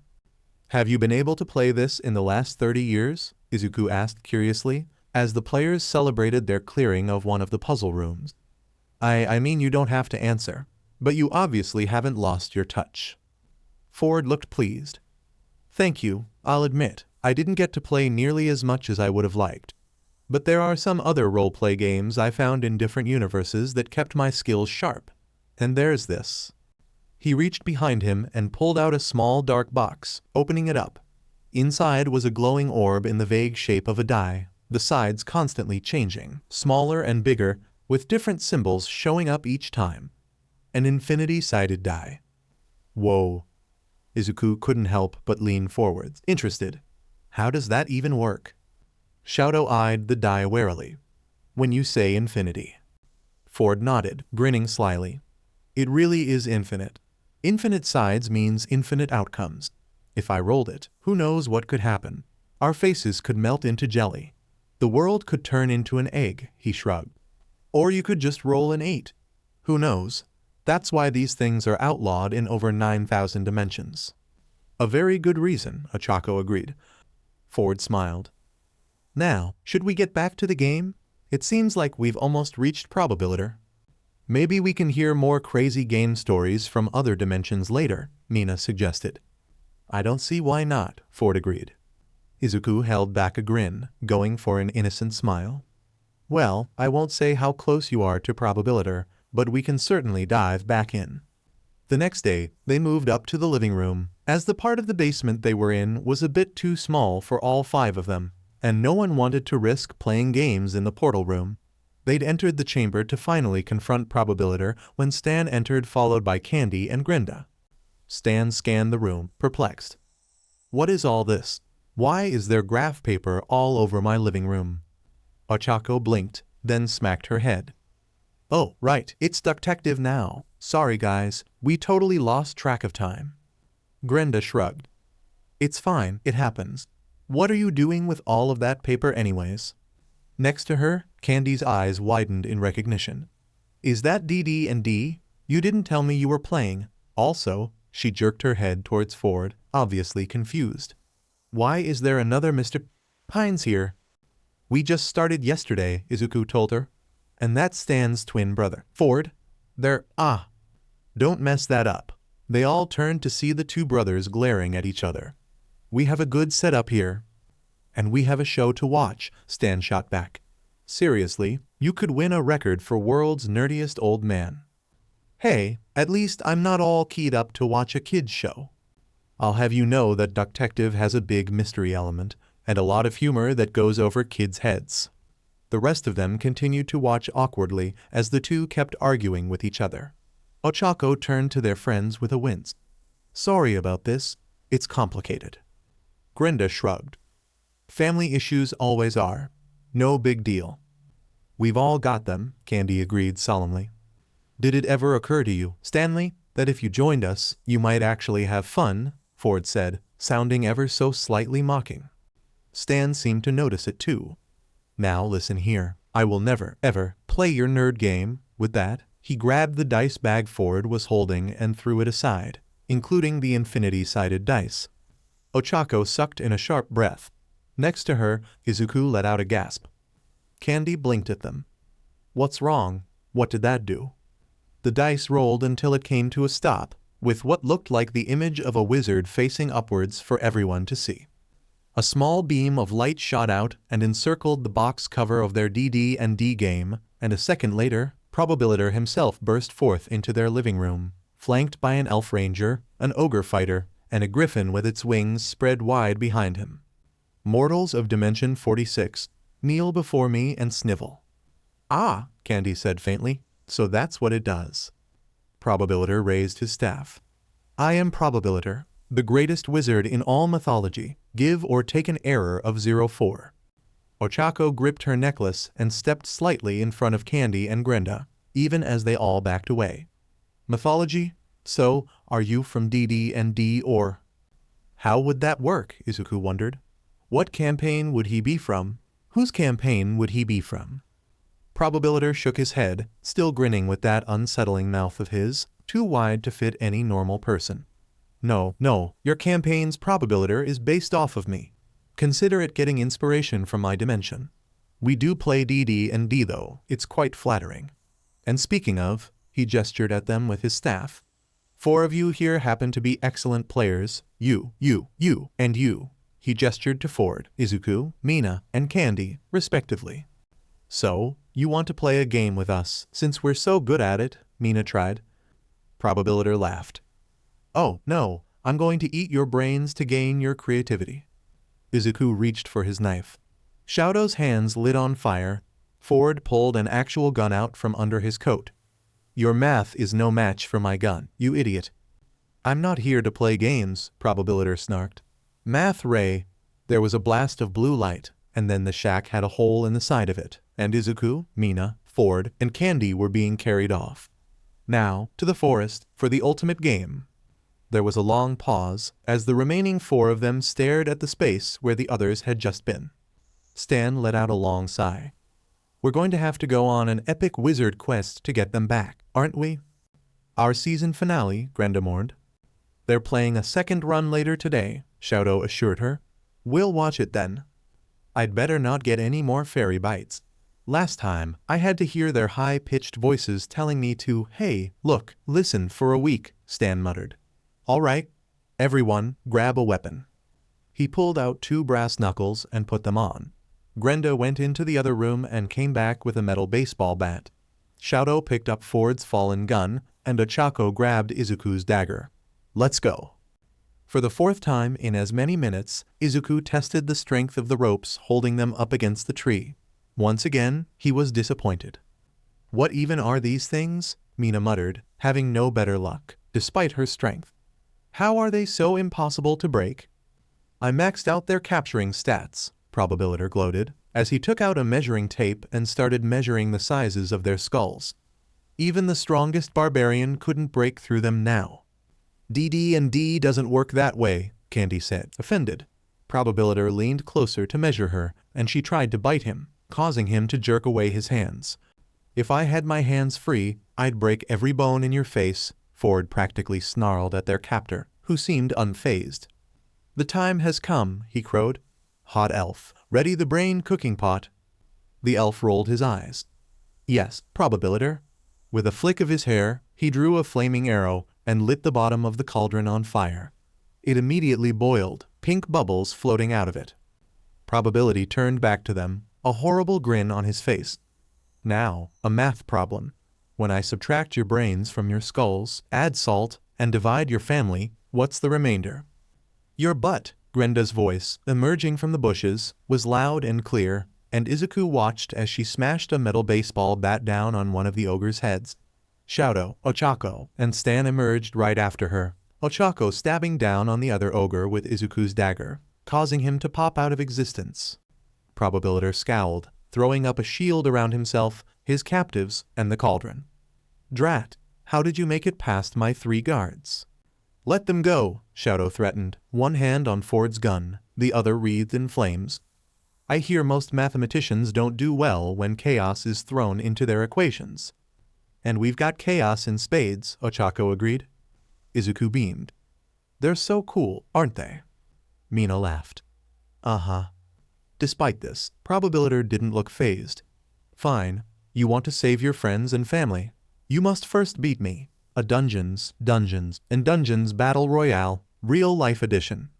He slammed his staff on the ground, and suddenly Izuku was shrinking, down and down, slipping through the ropes and into some sort of hard light arena, which solidified into a castle courtyard. His clothes were different, he was wearing a tunic rather than his original t-shirt. In one of his hands was a smile sword. He reached up and felt pointed ears. Ford was feeling his ears as well. They're so pointy. How come I'm even smaller now? Candy complained. Even compared to them, she was shorter than usual, as though she'd become a gnome. Mina touched her horns, which had changed to resemble something slightly more devilish, and spun around to look at her forked tail. Oh, I'm a tiefling now. Awesome. The rules are simple, Probabilitor announced. You have your 4 characters, your tiefling barbarian, your young elf paladin, your old elf wizard, and your gnome bard. Your role to cast spells and let them use their abilities. I will set a series of challenges for them, and then we roll. The highest roll emerges victorious. If all my challenges are defeated, you win, and I go back to my own dimension. If I knock out all 4, I win, and will promptly eat their brains. Izuku exchanged glances with the other 3 on the board. You know, Paladin does kind of make sense, he admitted, thinking of one for all. Mina grinned. Being a barbarian is gonna be fun. Candy looked nervous, but smiled along. Being a bard is fine. Still wish I wasn't a gnome though. Now floating slightly in the air thanks to Probabilitor's magic, and sitting crisscrossed next to the board, Stan actually looked contemplative. So, this is just a game of luck then? He pulled out a piece of gum and popped it into his mouth. And imagination for the fighting parts. Shadow agreed. A lot easier than what we were doing earlier. Ochako nodded. All right, we accept. Hand on, you guys. Izuku gave her a thumbs up. Let's begin. Probabilitor clapped his hands, and 4 ogres appeared on the board. He rolled and landed on a 13. Attack. The ogres leapt forwards, one of them coming right for Izuku, who dodged out of the way. The sword was a lot different than his dagger, much heavier in his hands, But when the ogre turned and tried to slam its club down on his face, he managed to deflect it in time to run away. All right. Ochako looked at the board nervously. Our paladin and barbarian suddenly find that they have special magic weapons, she rolled, and the dice showed a 19. Suddenly, the sword in Izuku's hand was shining with a bright glow. White flame wrapped around the blade. As one of the ogres charged him, he dodged and swung his blade, cutting it clean in half and causing it to disappear. He spotted another about to attack Candy and stabbed in the back, clean through the heart, making it vanish as well. On the other side of the courtyard, he could see Mina bringing a giant battle axe down on another ogre, before slicing off the last ogre's hands and embedding the axe in its head. Probabilitor frowned at their luck. You may have been lucky the first time, but you can't outrun my ogrenado, he rolled, landing on a 21. From the dice burst forth a raging tornado filled with ogre heads, the wind ripping the sword right out of Izuku's hands. Shadow rolled. Our wizard and bard can calm the storm with a spell. The dice landed on a 23. Magic glowed around Candy and Ford's hands, and they grinned at each other, before together casting a spell that swirled around the tornado, dispersing it and causing the ogre heads to ignobly drop to the ground and pop. That was awesome, Mina cheered. Izuku opened his mouth to agree, but before he could say anything, a massive hand shot out and grabbed him. Suddenly, he found himself looking at a four-armed monstrosity with a mouth inside its mouth, two tongues that both stuck out the wrong way, one terrible eye looking down on them as its wings flapped and tentacles whirled around. I was saving the worst for last, Probabilitor gloated. The impossibast, Candy breathed. Ford frowned. Hey, I thought they banned this character. Probabilitor smirked. Think again, I'm playing the controversial 1991-1992 edition. The only way to defeat this beast is to roll a natural 38 on your first try. Well, if long odds are what you need, Stan grabbed the die and held it up to his face, bouncing it around in his hands. Come on, Papa needs a new pair of twins. He rolled. A critical 38. Nuo, Probabilitor shrieked. Stan smirked. Sorry, nerd wizard. All your smarts are no match for dumb luck. And now, all four of them have bombs they can explode the beast with. A massive bomb appeared in Izuku's hands, and without hesitation, he threw it into the inner mouth of the beast. 3 other bombs followed. The beast dropped them, writhing in pain, before exploding with a force that sent Izuku flying backwards. And onto his feet, normal-sized, and in his normal clothes and normal ears. Looking around, Candy, Ford, and Mina were all back to normal as well. The game is like over, the elf said, from where Grenda was hugging him. Excelsi whatever. The board disappeared, alongside the elf, to Grenda's dismay. No, Probabilitor cried, as he started dividing into pink light. I'm returning to my own realm. I'm becoming pure math. What are the odds? He disappeared with a pop. There was a moment as they watched the space where he was, and then Izuku found himself and Mina pulled into a hug by Ochako. We're all okay. You guys were badass, Grenda agreed, crushing Candy in a hug of her own. I think you were the real badasses here, Mina said, laughing. Honestly, that was a lot of fun. I wish I could have kept that battle axe. And Stan got a crit on his first ever roll, Izuku agreed. Talk about lucky. Stan smiled. Hey, a gambler never reveals his secrets. Now, are we gonna watch that second showing of Ducktective, or what? I suppose I might as well see what it's about, Ford agreed, to Stan's surprise. The 8 of them started the trek back to the shack, and Ford leaned closer to them. And afterwards, I have something to show the 4 of you. You know, there's been something on my mind lately, and I was wondering if you knew the answer to it, Mina began, as the 5 of them headed down to the basement. They'd finished watching the Ducktective finale, and while Shadow still thought the whole evil twin brother thing was a weak twist, it was still an overall solid finale. There's a lot of weird things in Gravityfalls, but I think this one might be the weirdest. Ford quirked an eyebrow, interested. Oh? So, a bunch of times since we've gotten here, all 4 of us have felt this presence in our heads. It seems sentient, and it even helped us out once, but we've got no idea what exactly it is. Izuku and I have only felt it once, Ochako admitted. Mina and Shadow have felt it a lot more. Ford looked surprised and, for some reason, excited. A presence in the back of your mind that only showed up once you got to Gravity Falls. You actually felt it? Shadow blinked. Then you do know what it is? Ford nodded. It's the genius loci of Gravity Falls. This town and the surrounding areas, they're somewhat sentient. This place has a bit of a mind of its own, and seems to subtly protect the town's populace as a whole from all the monstrosities surrounding it in subtle ways. I've only heard it a few times, back before I fell into the portal. It's amazing that you've heard it so often. Often isn't the word I would use, Shadow said. Even as he spoke, he could feel a poke of amusement from the presence, the genius loci. This thing, the thing that helped them against Cypher, was it really Gravity Falls itself? Then again, after all the things they'd seen, it somehow made sense that the place itself was sentient. They reached the bottom and entered the basement, walking into the portal room, where the previously put-together machine lay in pieces. I've dismantled the portal, Ford told them, suddenly all business. It was too much of a risk to keep in one piece. We don't want anything getting in from the other side. That makes sense, Izuku said. Shadow agreed. As much as he wanted to get home, he didn't want to put anyone at risk to do it. Ford offered them a smile. I know, it's probably a bit of a disappointment, but with what you've told me about your world, I've been doing some digging to see if we can find any less dangerous way to get you back home. As soon as I find something, you'll all be the first to know. Thank you, Ochako told him. We really do appreciate it. In a few days, they'd gone with barely any clues towards making it home to gaining a new ally with much more knowledge about the subject than they had.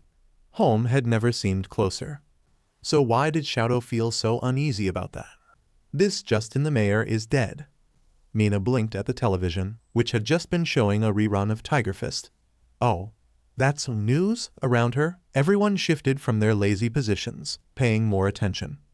Raised by bears in the wilderness, Mayor Eustace Huckabone Befufflefumper was best known for raising the water tower, possibly starting World War I, and putting town menace Gideon Gleeful behind bars in actual adult prison.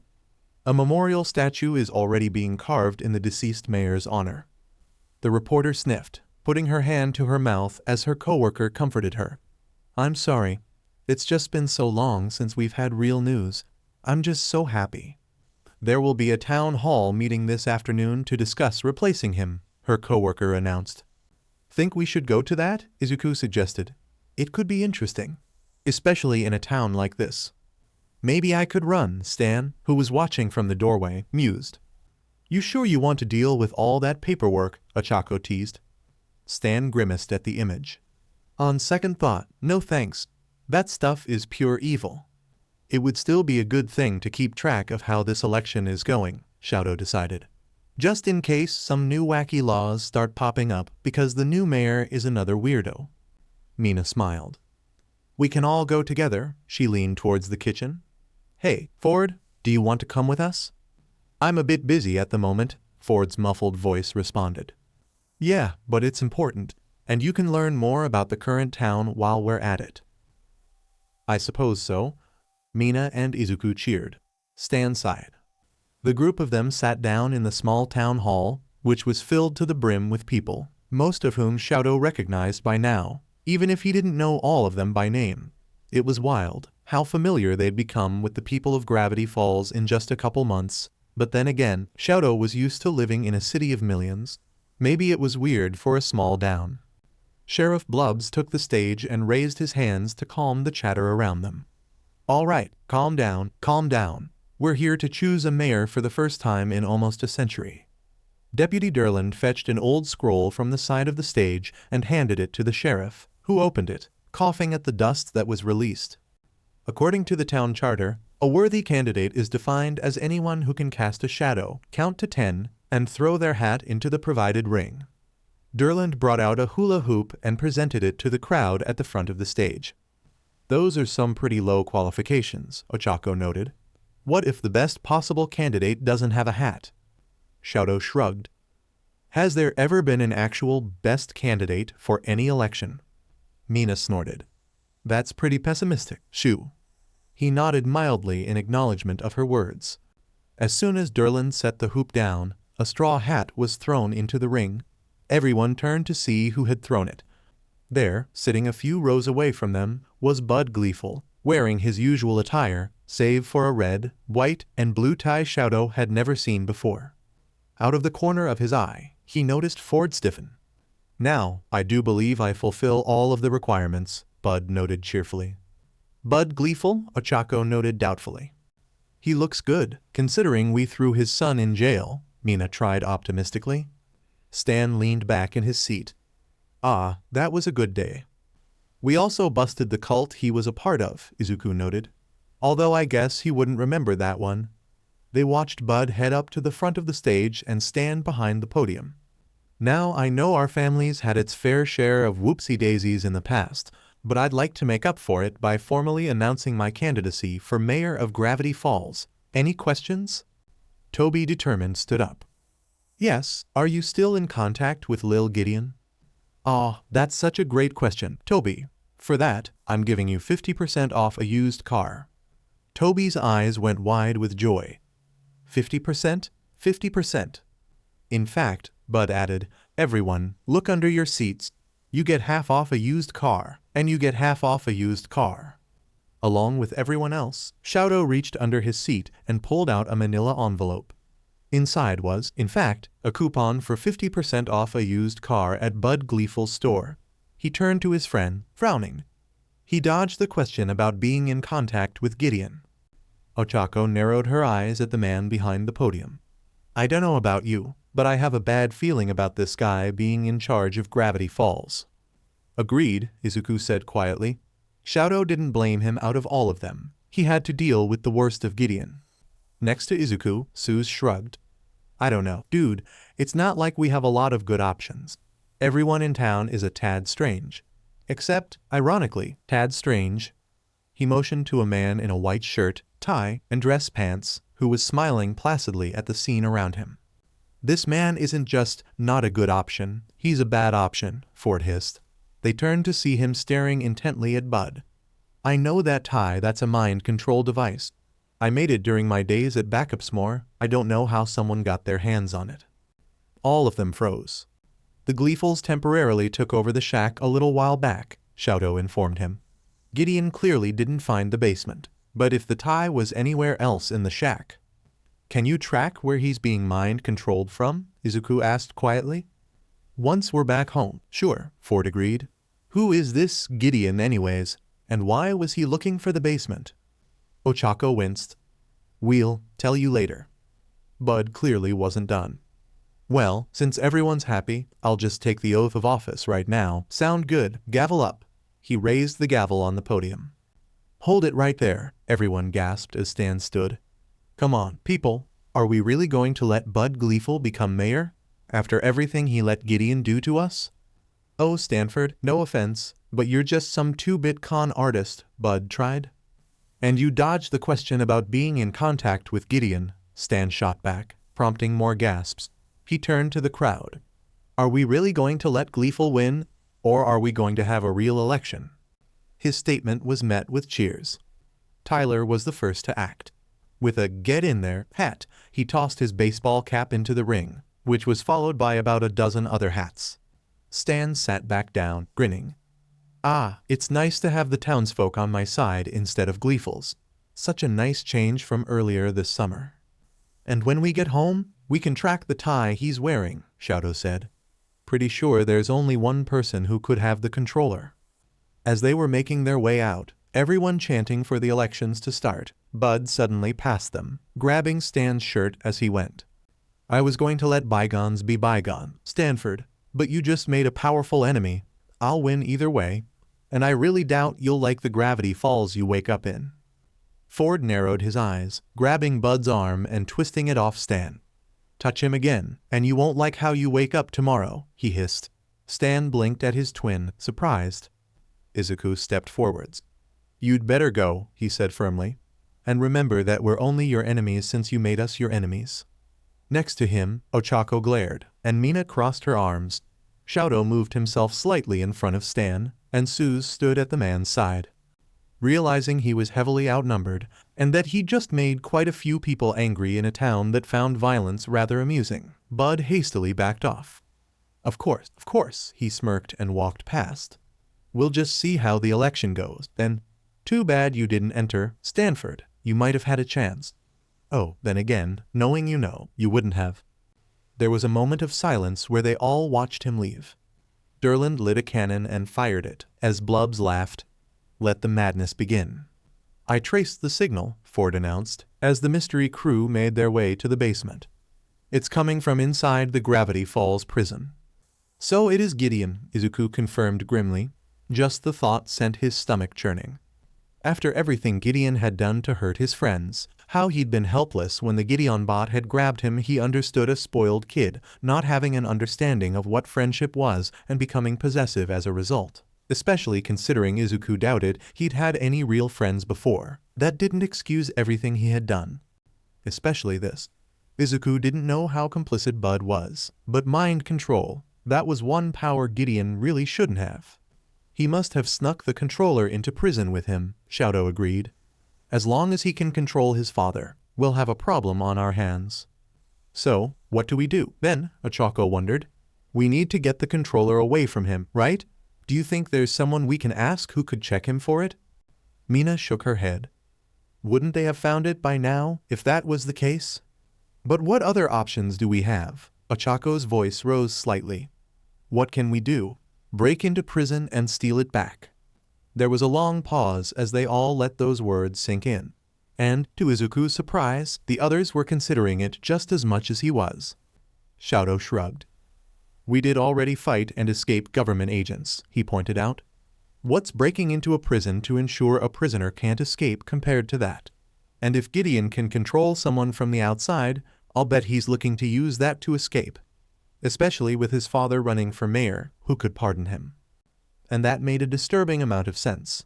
If you want to figure out how to disable the defenses, Fiddleford's your best bet, Ford offered. And I'm sure Stan knows a thing or two about breaking and entering. Right. Mina laughed nervously. All in favor of breaking in to prevent Gideon from breaking out. 4 hands went up in the air. It was settled. They needed to work fast to get the controller away before the end of the elections. That left them with a week and a half to prepare, at the most. In the end, they decided to split up. Izuku and Ochako went to talk with Fiddleford, while Mina and Shadow spoke with Stan, who was more than willing to help them learn tools of the trade. You've got the hang of using those lockpicks, he said approvingly. Now, tell me again the best way to figure out a passcode lock. Check which numbers are the most worn down, Shadow repeated dutifully. But it's better if you can watch someone input the code in real time, Mina added. Stan nodded. Good. Now about the patrol route for the prison. Your best bet, timing-wise, is around 2 to 3 in the morning. They usually put the newer guards on watch duty around then, some sort of newbie hazing, I think. And those newbie guards always get sleepy. Plenty of them doze off around then. Neither questioned how Stan knew this, figuring it was better not to ask. Now, the next thing you need to know. You want to break into a prison? There was a pause where Ochako exchanged a wide-eyed glance with Izuku. She hadn't known what to expect when they approached the old man, but for him to immediately guess what they wanted certainly wasn't it. Yeah, but, Izuku trailed off. How did you know? You both got the looks of people who want to break into prison, Megakit informed them cheerfully. Don't worry, I'll help you out.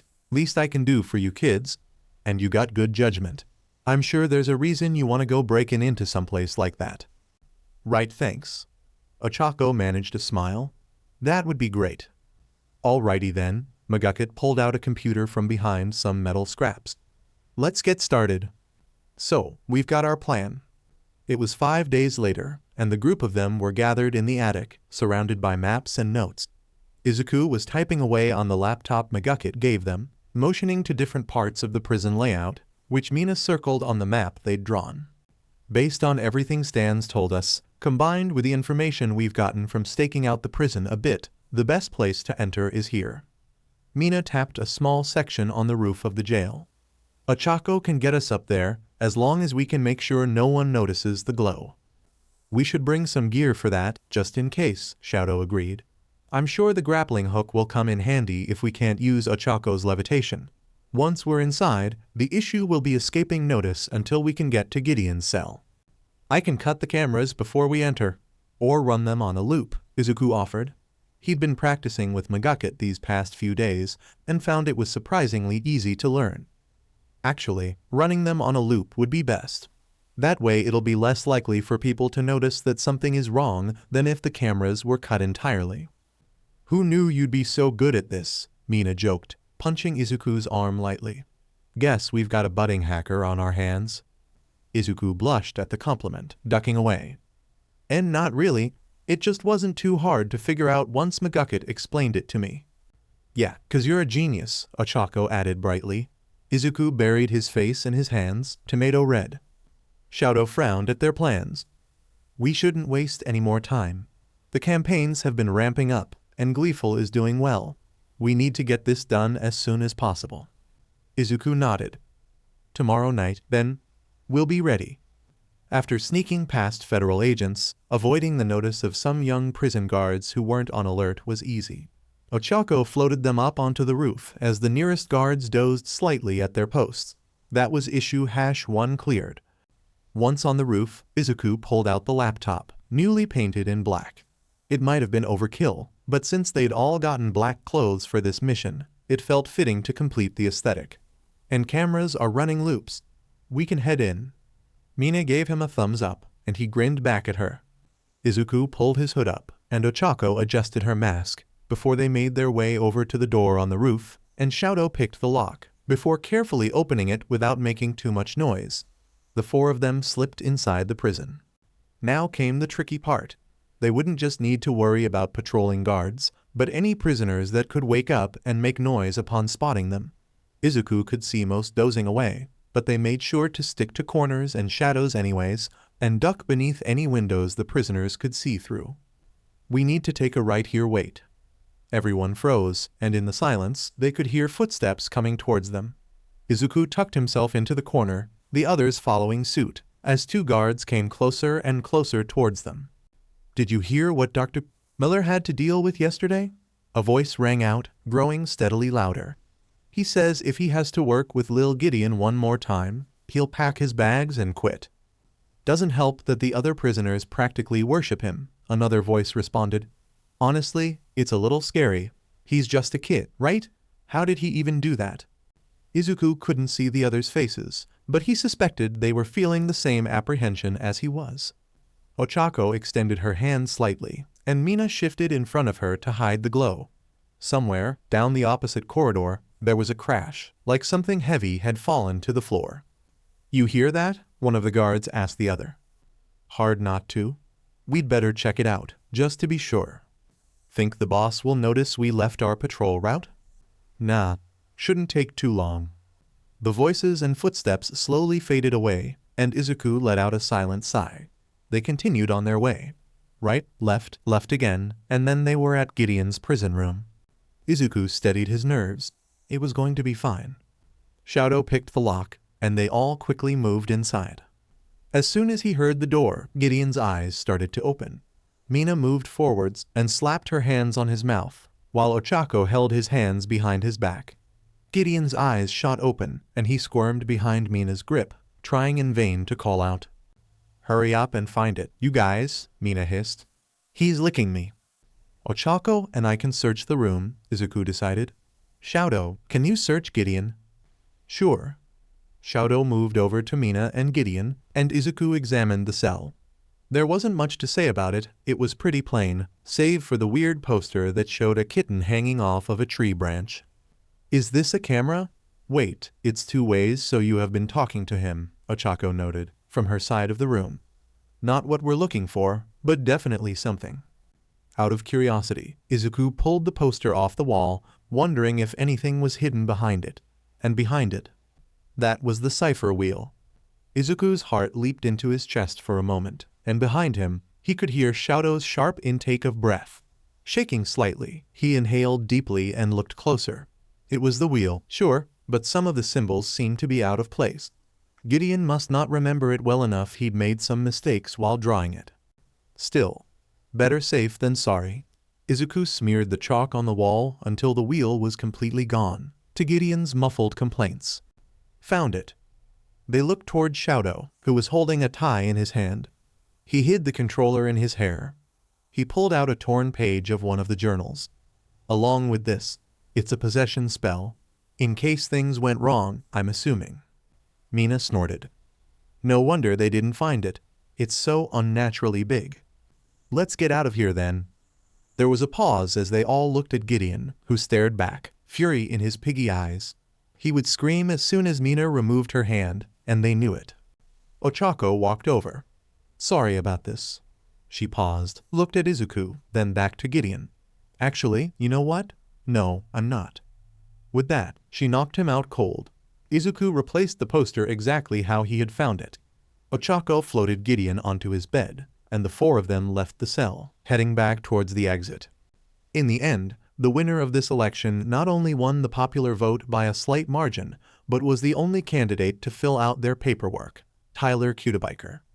He's not so bad, Mina noted cheerfully, as the mystery crew, along with Stan and Ford, gathered to watch the election results. I mean, he's a little weird, sure, but like Sue said, who isn't? And I think he's one of the better ones. At least it wasn't gleeful, Shadow agreed. They'd destroyed the mind-controlling ties and burned the page about possession, just in case.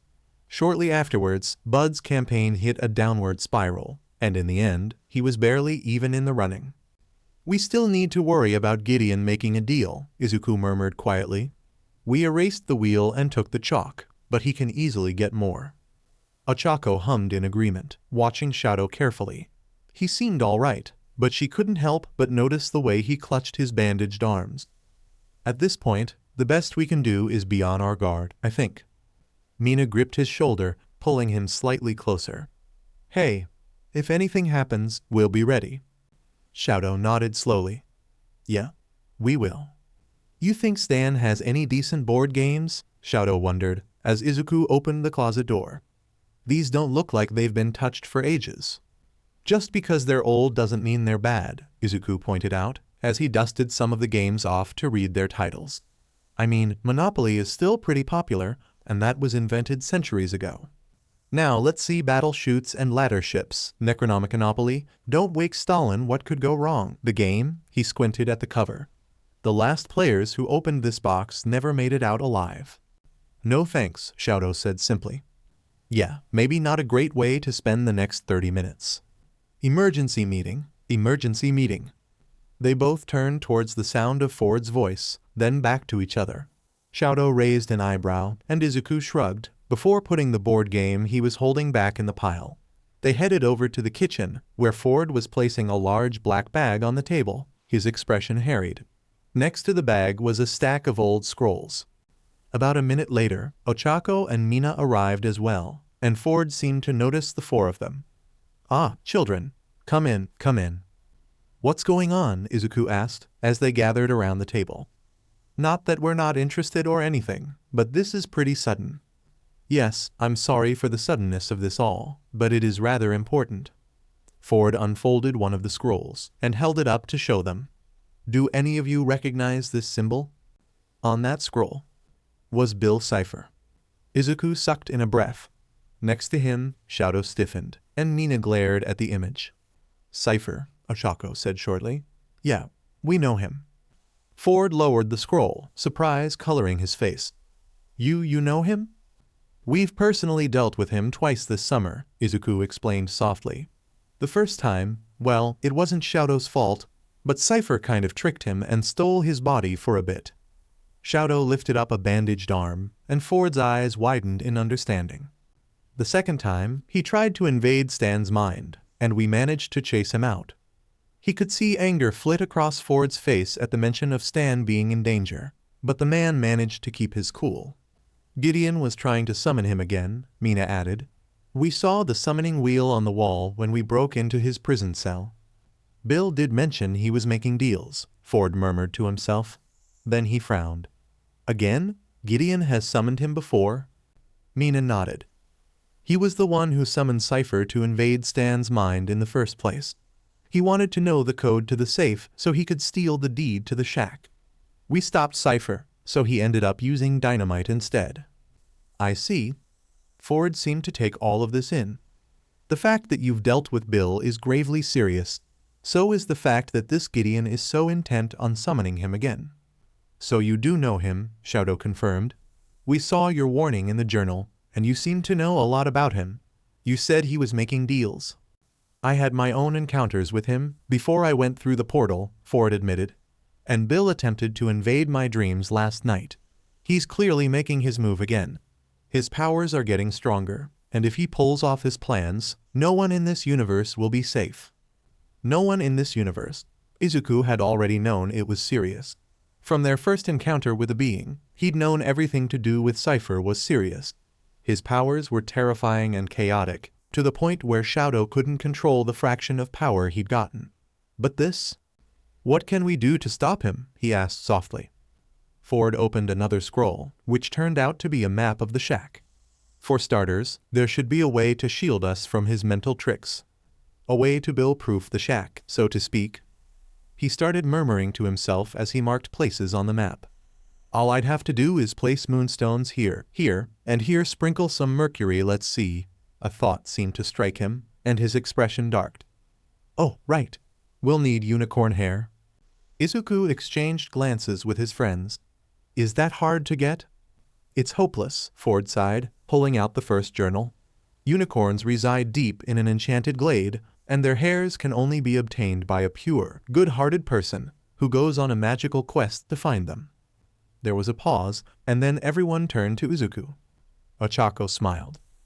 Well, with Deku here, we've got this in the bag. Couldn't find a more good-hearted person, Mina agreed. Izuku could feel his face heating up, and knew he was blushing heavily. He tried to fight down his embarrassment at the praise. I mean, are you sure? You're all pretty great too, and I don't know if I'd meet the qualifications these unicorns have for good-hearted. You've been endorsed by All Might as a good-hearted person, Shadow pointed out. If the unicorns can't see that, then they're idiots. Izuku really wanted to melt into the floor right now. He wasn't sure he'd ever get used to the praise from his friends. But if it was their only chance at protecting themselves from Cypher, didn't he have to at least try? I'll try and talk to them, he managed. I'm sure if we explain why we need the hair, they'll be understanding and help us. Ford nodded. All right, but be careful. Take this. He handed Izuku the first journal. And this. He pulled out a crossbow and handed it to Izuku as well. I haven't been in this dimension in a while. It's okay to give children weapons, right? I'll use it responsibly, Izuku promised, as Mina and Ochako cheered. I'm gonna call up Candy and Grenda, Mina said. I know Grenda especially loves unicorns. Wouldn't be fair to leave her out. Ochako pumped her fist in the air. Let's do this. Shadow was still seated, staring off slightly into space, holding his bandages. Izuku frowned at him, worried. Shadow, do you want to come? His friend startled slightly.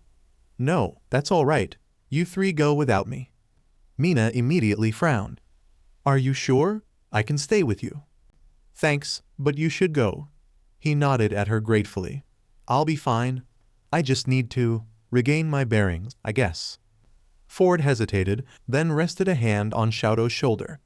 If you would like to work with me on another of my plans to help protect us, that would be fine with me. It's in the shack, so we won't have to leave. Shadow considered this. I think I would like that. We'll be back with the hair soon, Ochako promised. He nodded. Go do your thing. Pacifica.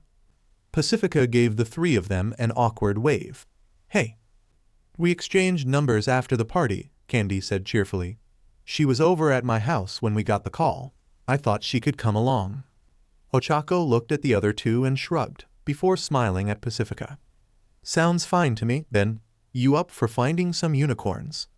Pacifica blinked, looking a bit surprised. Ochako could understand after everything. It was a little weird to let bygones be bygones. But with all that happened at the party, plus the knowledge that she was hanging out with Candy and Grenda, it seemed like she really was turning over a new leaf. Eventually, she just shrugged. Why not? Should be interesting, at the very least. Grenda clapped her hands. Well then, who else is ready to meet, touch, and/or become a unicorn? Candy laughed. I hear if you lick a unicorn's neck, it tastes like your favorite flavor in the world. Is that an aspect of the unicorn's mythos over in this world? Izuku wondered. I don't think I've ever heard it before.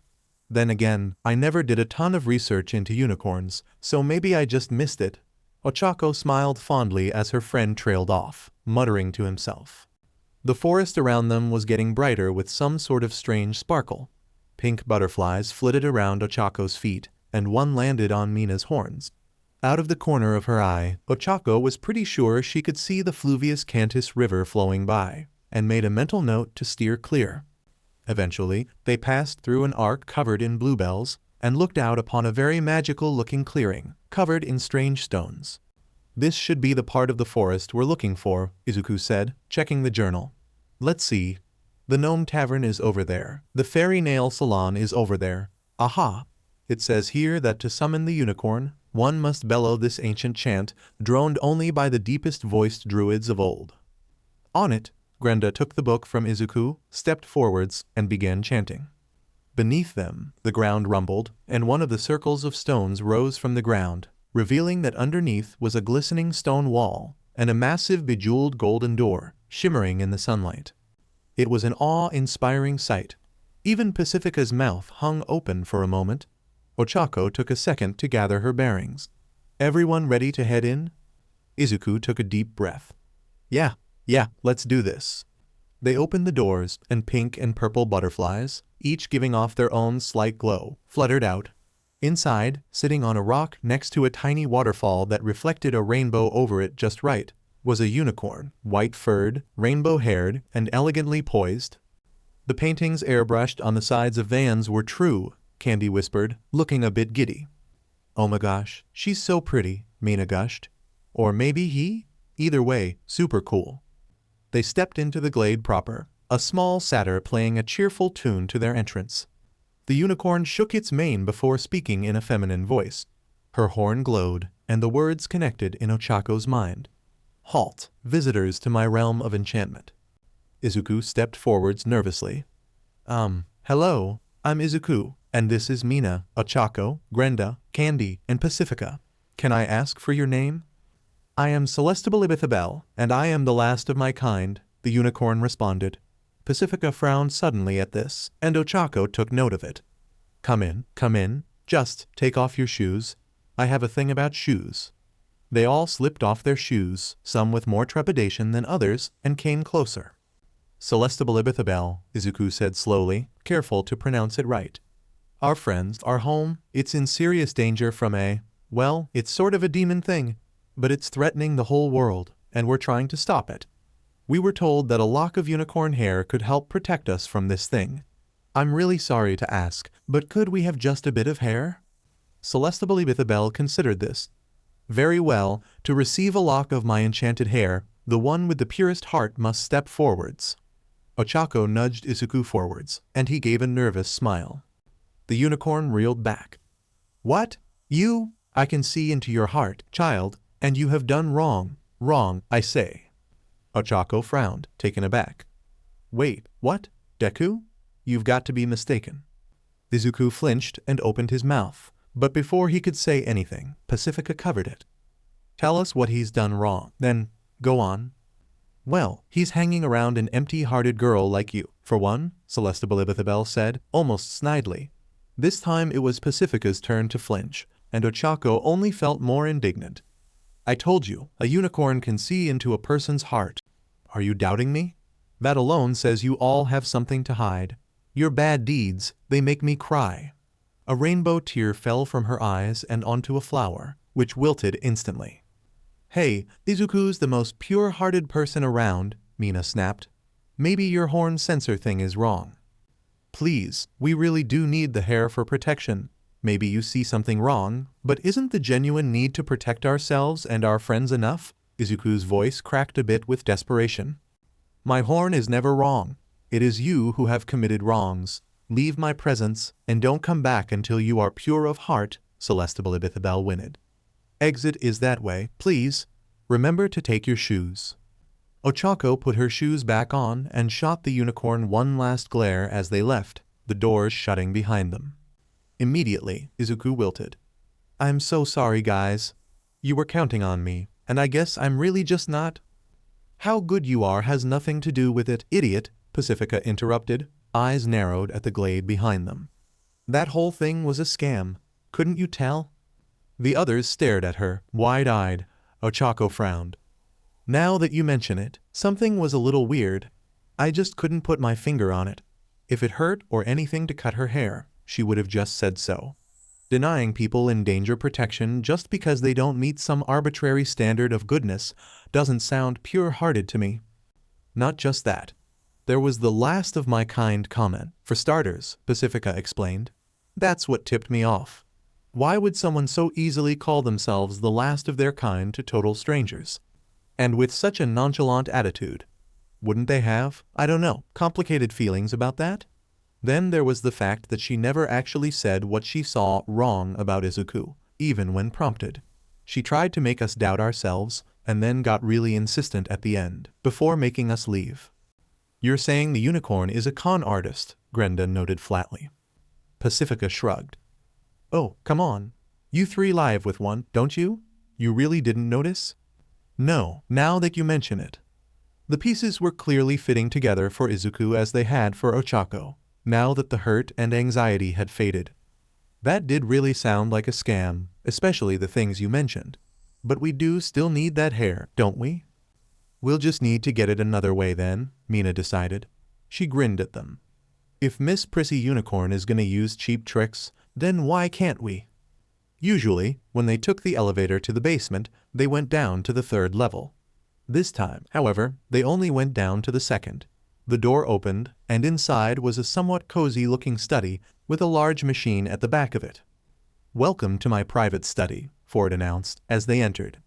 This is where I keep my most ancient and valuable secrets. Even Stan doesn't know about this place. They walked through the study, Shadow noting the memory gun on one of the desks, the paintings that Ford had covered. They reached the machine, and Ford started rummaging around in the cabinets below it. Just in case we can't bill-proof the shack, we'll have to do the next best thing. He pulled out a strange-looking headpiece. We're going to have to bill-proof our minds. He motioned towards the machine. This should encrypt your thoughts, so he can't enter them. What about you? Ford rapped the side of his head, and it made a strange metallic sound. I had a metal plate put into my skull to protect me. Shadow idly wondered if that was overkill, then considered Cypher, and decided it probably wasn't. He put on the offered headpiece and sat down while Ford started up the machine. I don't suppose you know what Cypher is, exactly? He wondered aloud. No one knows for sure, Ford admitted. Not even me. Accounts differ on his true motivations and origins. He pulled out a file and handed it to Shadow, who opened it. Inside, he noted images of Cypher throughout the world, during all different time periods. I know he's older than our galaxy and far more twisted. The last item in the file was a drawing that could be opened up.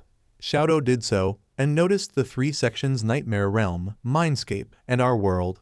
The drawing showed Cypher in the former space, a human skull in the later, and Cypher speaking with a human in the middle. Without a physical form, Ford continued, he can only project himself into our thoughts through the mindscape. His ultimate goal seems to be getting into our physical reality, which he would most likely attempt to shape to his liking. And wasn't that a terrifying thought? Shadow closed the file as the machine finished starting up. Ford pressed a button, and words flowed onto the screen, most too fast for him to read. All right, say hello to your thoughts. Some of the thoughts were obvious thoughts about the machine, his curiosity towards how it worked. Others where the exits to the room were, worry about Fayumi. Shadow didn't even consciously realize he was thinking. He awkwardly turned away. How long should this take? He asked Ford. About an hour, Ford admitted. Best to get started now. Ochako kicked open the door to the Gnome Tavern and ducked inside. We're looking for someone who knows how to take down a unicorn. No tricks or games, the real deal, Pacifica added. Candy grabbed a bottle and smashed it on a tree stump table, brandishing it threateningly. We're human, we take what we want. There was a pause as the gnomes looked at them, wide-eyed. Fairy dust, a low voice said, and Mina noticed a grim gnome in the corner, with a knife sticking into his table. The 6 of them gathered around, and he continued. A whole magic bag is enough to put a unicorn out cold. But if I do something for you, you gotta do something for me. Grenda smashed a fist on the table. Just spill it, half pint. Butterfly trafficking is illegal in this part of the forest, the gnome told them. But I like butterflies. They tickle my face and make me laugh. Bring me a bag of butterflies, and we've got a deal. You know, Izuku started, half jokingly, as they made their way back to the glade, a bag of fairy dust in hand. We just engaged in illegal butterfly trafficking.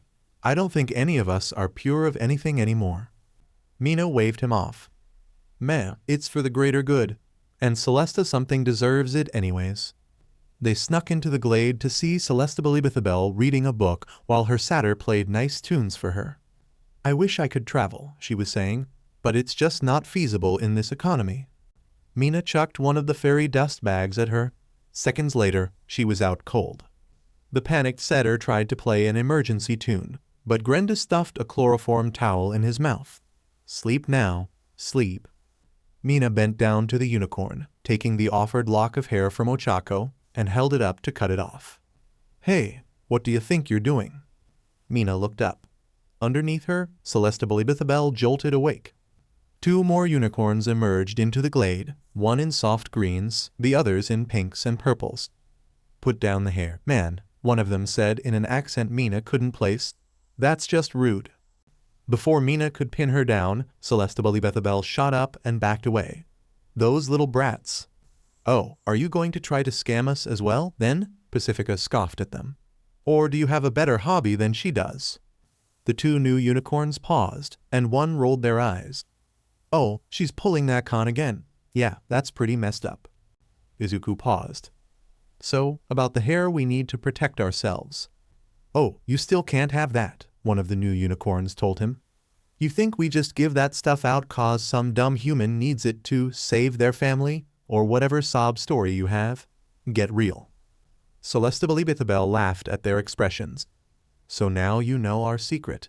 We're jerks who have more hair than we know what to do with, and we keep it to ourselves just to tick humans off. What are you going to do about it, huh? Izuku gaped at them. Then, to Mina's surprise, his stunned expression morphed into a glare. Fine, then. We asked nicely. We still need the hair. You clearly don't give a damn about anyone else, and Celesta tried to scam us rather than just asking us nicely to leave. You know what? We came here to get the hair, and we're not leaving without it. Damn straight, Ochako agreed, bouncing into a fighting stance. Grenda grabbed a log. Candy held up her broken bottle. Mina tossed Pacifica the scissors and grabbed a large rock for herself. So it's a fight you want, Celesta taunted. Then it's a fight you're going to get. The 6 humans and 3 unicorns charged at each other. Shadow was pretty sure it had been longer than an hour, especially considering Ford was snoozing on his desk. There were still so many questions he had. About Ford, about Cypher. Ford had mentioned that he'd met him before entering the portal, but nothing else. He clearly had done his research since then, and knew more than the rest of them. But what had actually happened? What exactly had prompted that journal entry? Ford would tell them eventually, wouldn't he? Except, eventually felt like it was stretching on too long, because apparently Cypher was coming, and they needed to protect themselves from him immediately. And this was no time for secrets because Cypher was coming. Just a quick peek. Ford might not even be thinking about it, so it might not matter. Just one peek. He got up and put the machine on Ford's head. Rather than words, images flashed on the screens. Cypher laughing. Ford tossing in his sleep. A young Fiddleford begging a young Ford to tell him where his ideas were coming from, who he was working with. The trust no one phrase being scribbled down. A young Ford holding out his hand. Then it's a deal. From now until the end of time. Bill, shaking. Just let me into your mind, Stanford. Please, call me a friend. Laughter. Yellow slitted eyes. Shadow backed away, hand sliding over cloth, pulling down drapes to reveal images, so many images of Cypher. Ford woke up, taking the machine off his head. His glasses reflected the light of the machine, so Shadow couldn't see his pupils or irises. Shadow's hands were on fire. When did he light them on fire? No. Fire against Cypher was probably a bad idea. Cypher could actually control his powers, and Shadow couldn't. He reached for anything else he could use, and his fingers curled around the memory gun. Ford? Cypher? Was talking to him, telling him to calm down. Pine tree? Is that what you were going to call me? I was going to say please, kid. He was backed into a corner. He couldn't do anything. He fired the gun. The bolt of light bounced off of Ford's head metal plate. How could he forget? Darting around the room, refracted by all the different prisms, until it crashed into the machine, shattering it. Shadow, look at me. Look at my pupils. It's me. Shadow looked, really looked. Brown irises, normal pupils. Not Cypher. Breathe, kid, Ford encouraged. Can you breathe with me? Come on now, you can do it.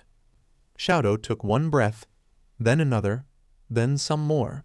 Slowly, he felt his thoughts start to settle. Ford had the metal plate to protect him. Otherwise, Shadow realized with a sinking feeling, he would have erased the man's mind. And now, the encryption machine was broken.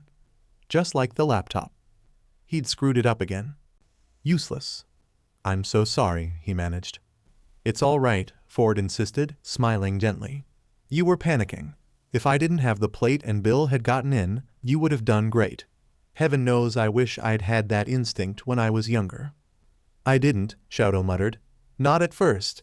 Not until after he'd broken and cut up my body, and almost killed my friend using me. Then you and I are a lot alike, Ford admitted softly, gentle hands directing Shadow over to a chair, which he found himself collapsing in. The reason I've been trying to prepare you all for Bill's tricks is because Bill tricked me. It's the biggest regret of my life. He sighed. There's a story I think you should hear. He looked around. Although, perhaps we should do it in the basement. The cloth was up until I could take everything down, and I don't think either of us want to stay in a room with all that imagery. No, Shadow agreed, slowly standing up and following Ford to the basement, the older man beginning his story as they went. A roadblock in his research. Finding a strange inscription on a cave wall that led to a strange dream, with a yellow triangle claiming to be a muse, a deal, and the inspiration for the portal Ford built. Ford realizing he'd been played. Cyphers claimed that their dimension would soon learn how to party, that Ford couldn't stop what was coming, but that Cypher would love to watch him try. Ford hiding the journals with the portal's instructions. They were sitting in the work area of the basement when Ford finished. Bill's been waiting for the gateway to reopen ever since, and when Stan opened the portal, he got a lucky break. From one of the cabinets, he pulled out a strange snow globe with a crack in the glass, filled with what looked almost like a glimpse into another galaxy. This is a rift, something that can be used to open gateways to other dimensions. Something that was created when the portal last opened. Bill will do anything to get his hands on it, will possess anyone he can trick. Shadow eyed the rift in Ford's hands. Why didn't you say anything before? I wasn't sure what to think of you for, at first, Ford admitted. All I knew was that you were from a completely different dimension than all the ones I've visited, and that Stan liked you. Now that I know you all better, I know for sure that you're trustworthy. But after what had happened the last time I met an interdimensional being, I didn't want to blindly place my trust too fast. Shadow thought about this. That makes sense. After his embarrassing freak out just now, it wasn't like he could say much. I was going to tell you all tomorrow, Ford admitted. My plan was to seal the rift with a special adhesive I need to get, then to let you four know about it. Better safe than sorry, I suppose. Now, however, I don't suppose you would like to come with me to get it. Shadow's eyes met his, unconsciously straightening in his seat. Are you sure? After what just happened? I'm sure, Ford said firmly. 2 heads are better than 1, after all, and it always feels good, being able to physically do something about a problem. It does, Shadow agreed softly. Ford smiled. Chin up, Shadow. We weren't the first to have been tricked by Bill, but if we work together, we could be the last. And that was definitely a nice thought. We're back, Izuku announced cheerfully, throwing piles of unicorn hair onto the table where both Shadow and Ford were sitting, seemingly lost in thought. They both startled a little, which was weird, because it wasn't as though they were being quiet. And we brought unicorn hair. And unicorn tears, Candy added, showing off some of the tears that dripped from her shirt. Grenda blinked prettily. And unicorn eyelashes. They finally gave us this treasure just to get rid of us. Mina placed the large treasure chest down on the table with a thunk. Pacifica eyed Shadow. You don't look so hot. She paused. You okay? Shadow blinked before offering her a nod. I'll be fine. The thing we were working with didn't go so well. But at least we have the unicorn hair. Ford smiled down at their catch. You really did it. Good-hearted indeed. Oh, that was just a scam, Izuku informed him. They're total jerks, so we had to fight them for this stuff. But it was worth it in the end. And it was fun, Ochako added brightly. Money, Stan ran in, scooped out a pile of gold from the treasure chest, and ran out again, presumably to stash it somewhere. There was a moment where the rest of them looked at each other, before they all shrugged. "Wanna split this up and cash it in for more actual money?" Ochako offered. "Sure. Might as well." "Yeah, that sounds good." So alright folks, that's all for today. Stay tuned for part 7. Do subscribe, like and share for more such videos. Also check out the story and author jkawsome on FANFICTIONnet. Press the bell icon to be notified first on release. See you in the next video. Till then, goodbye.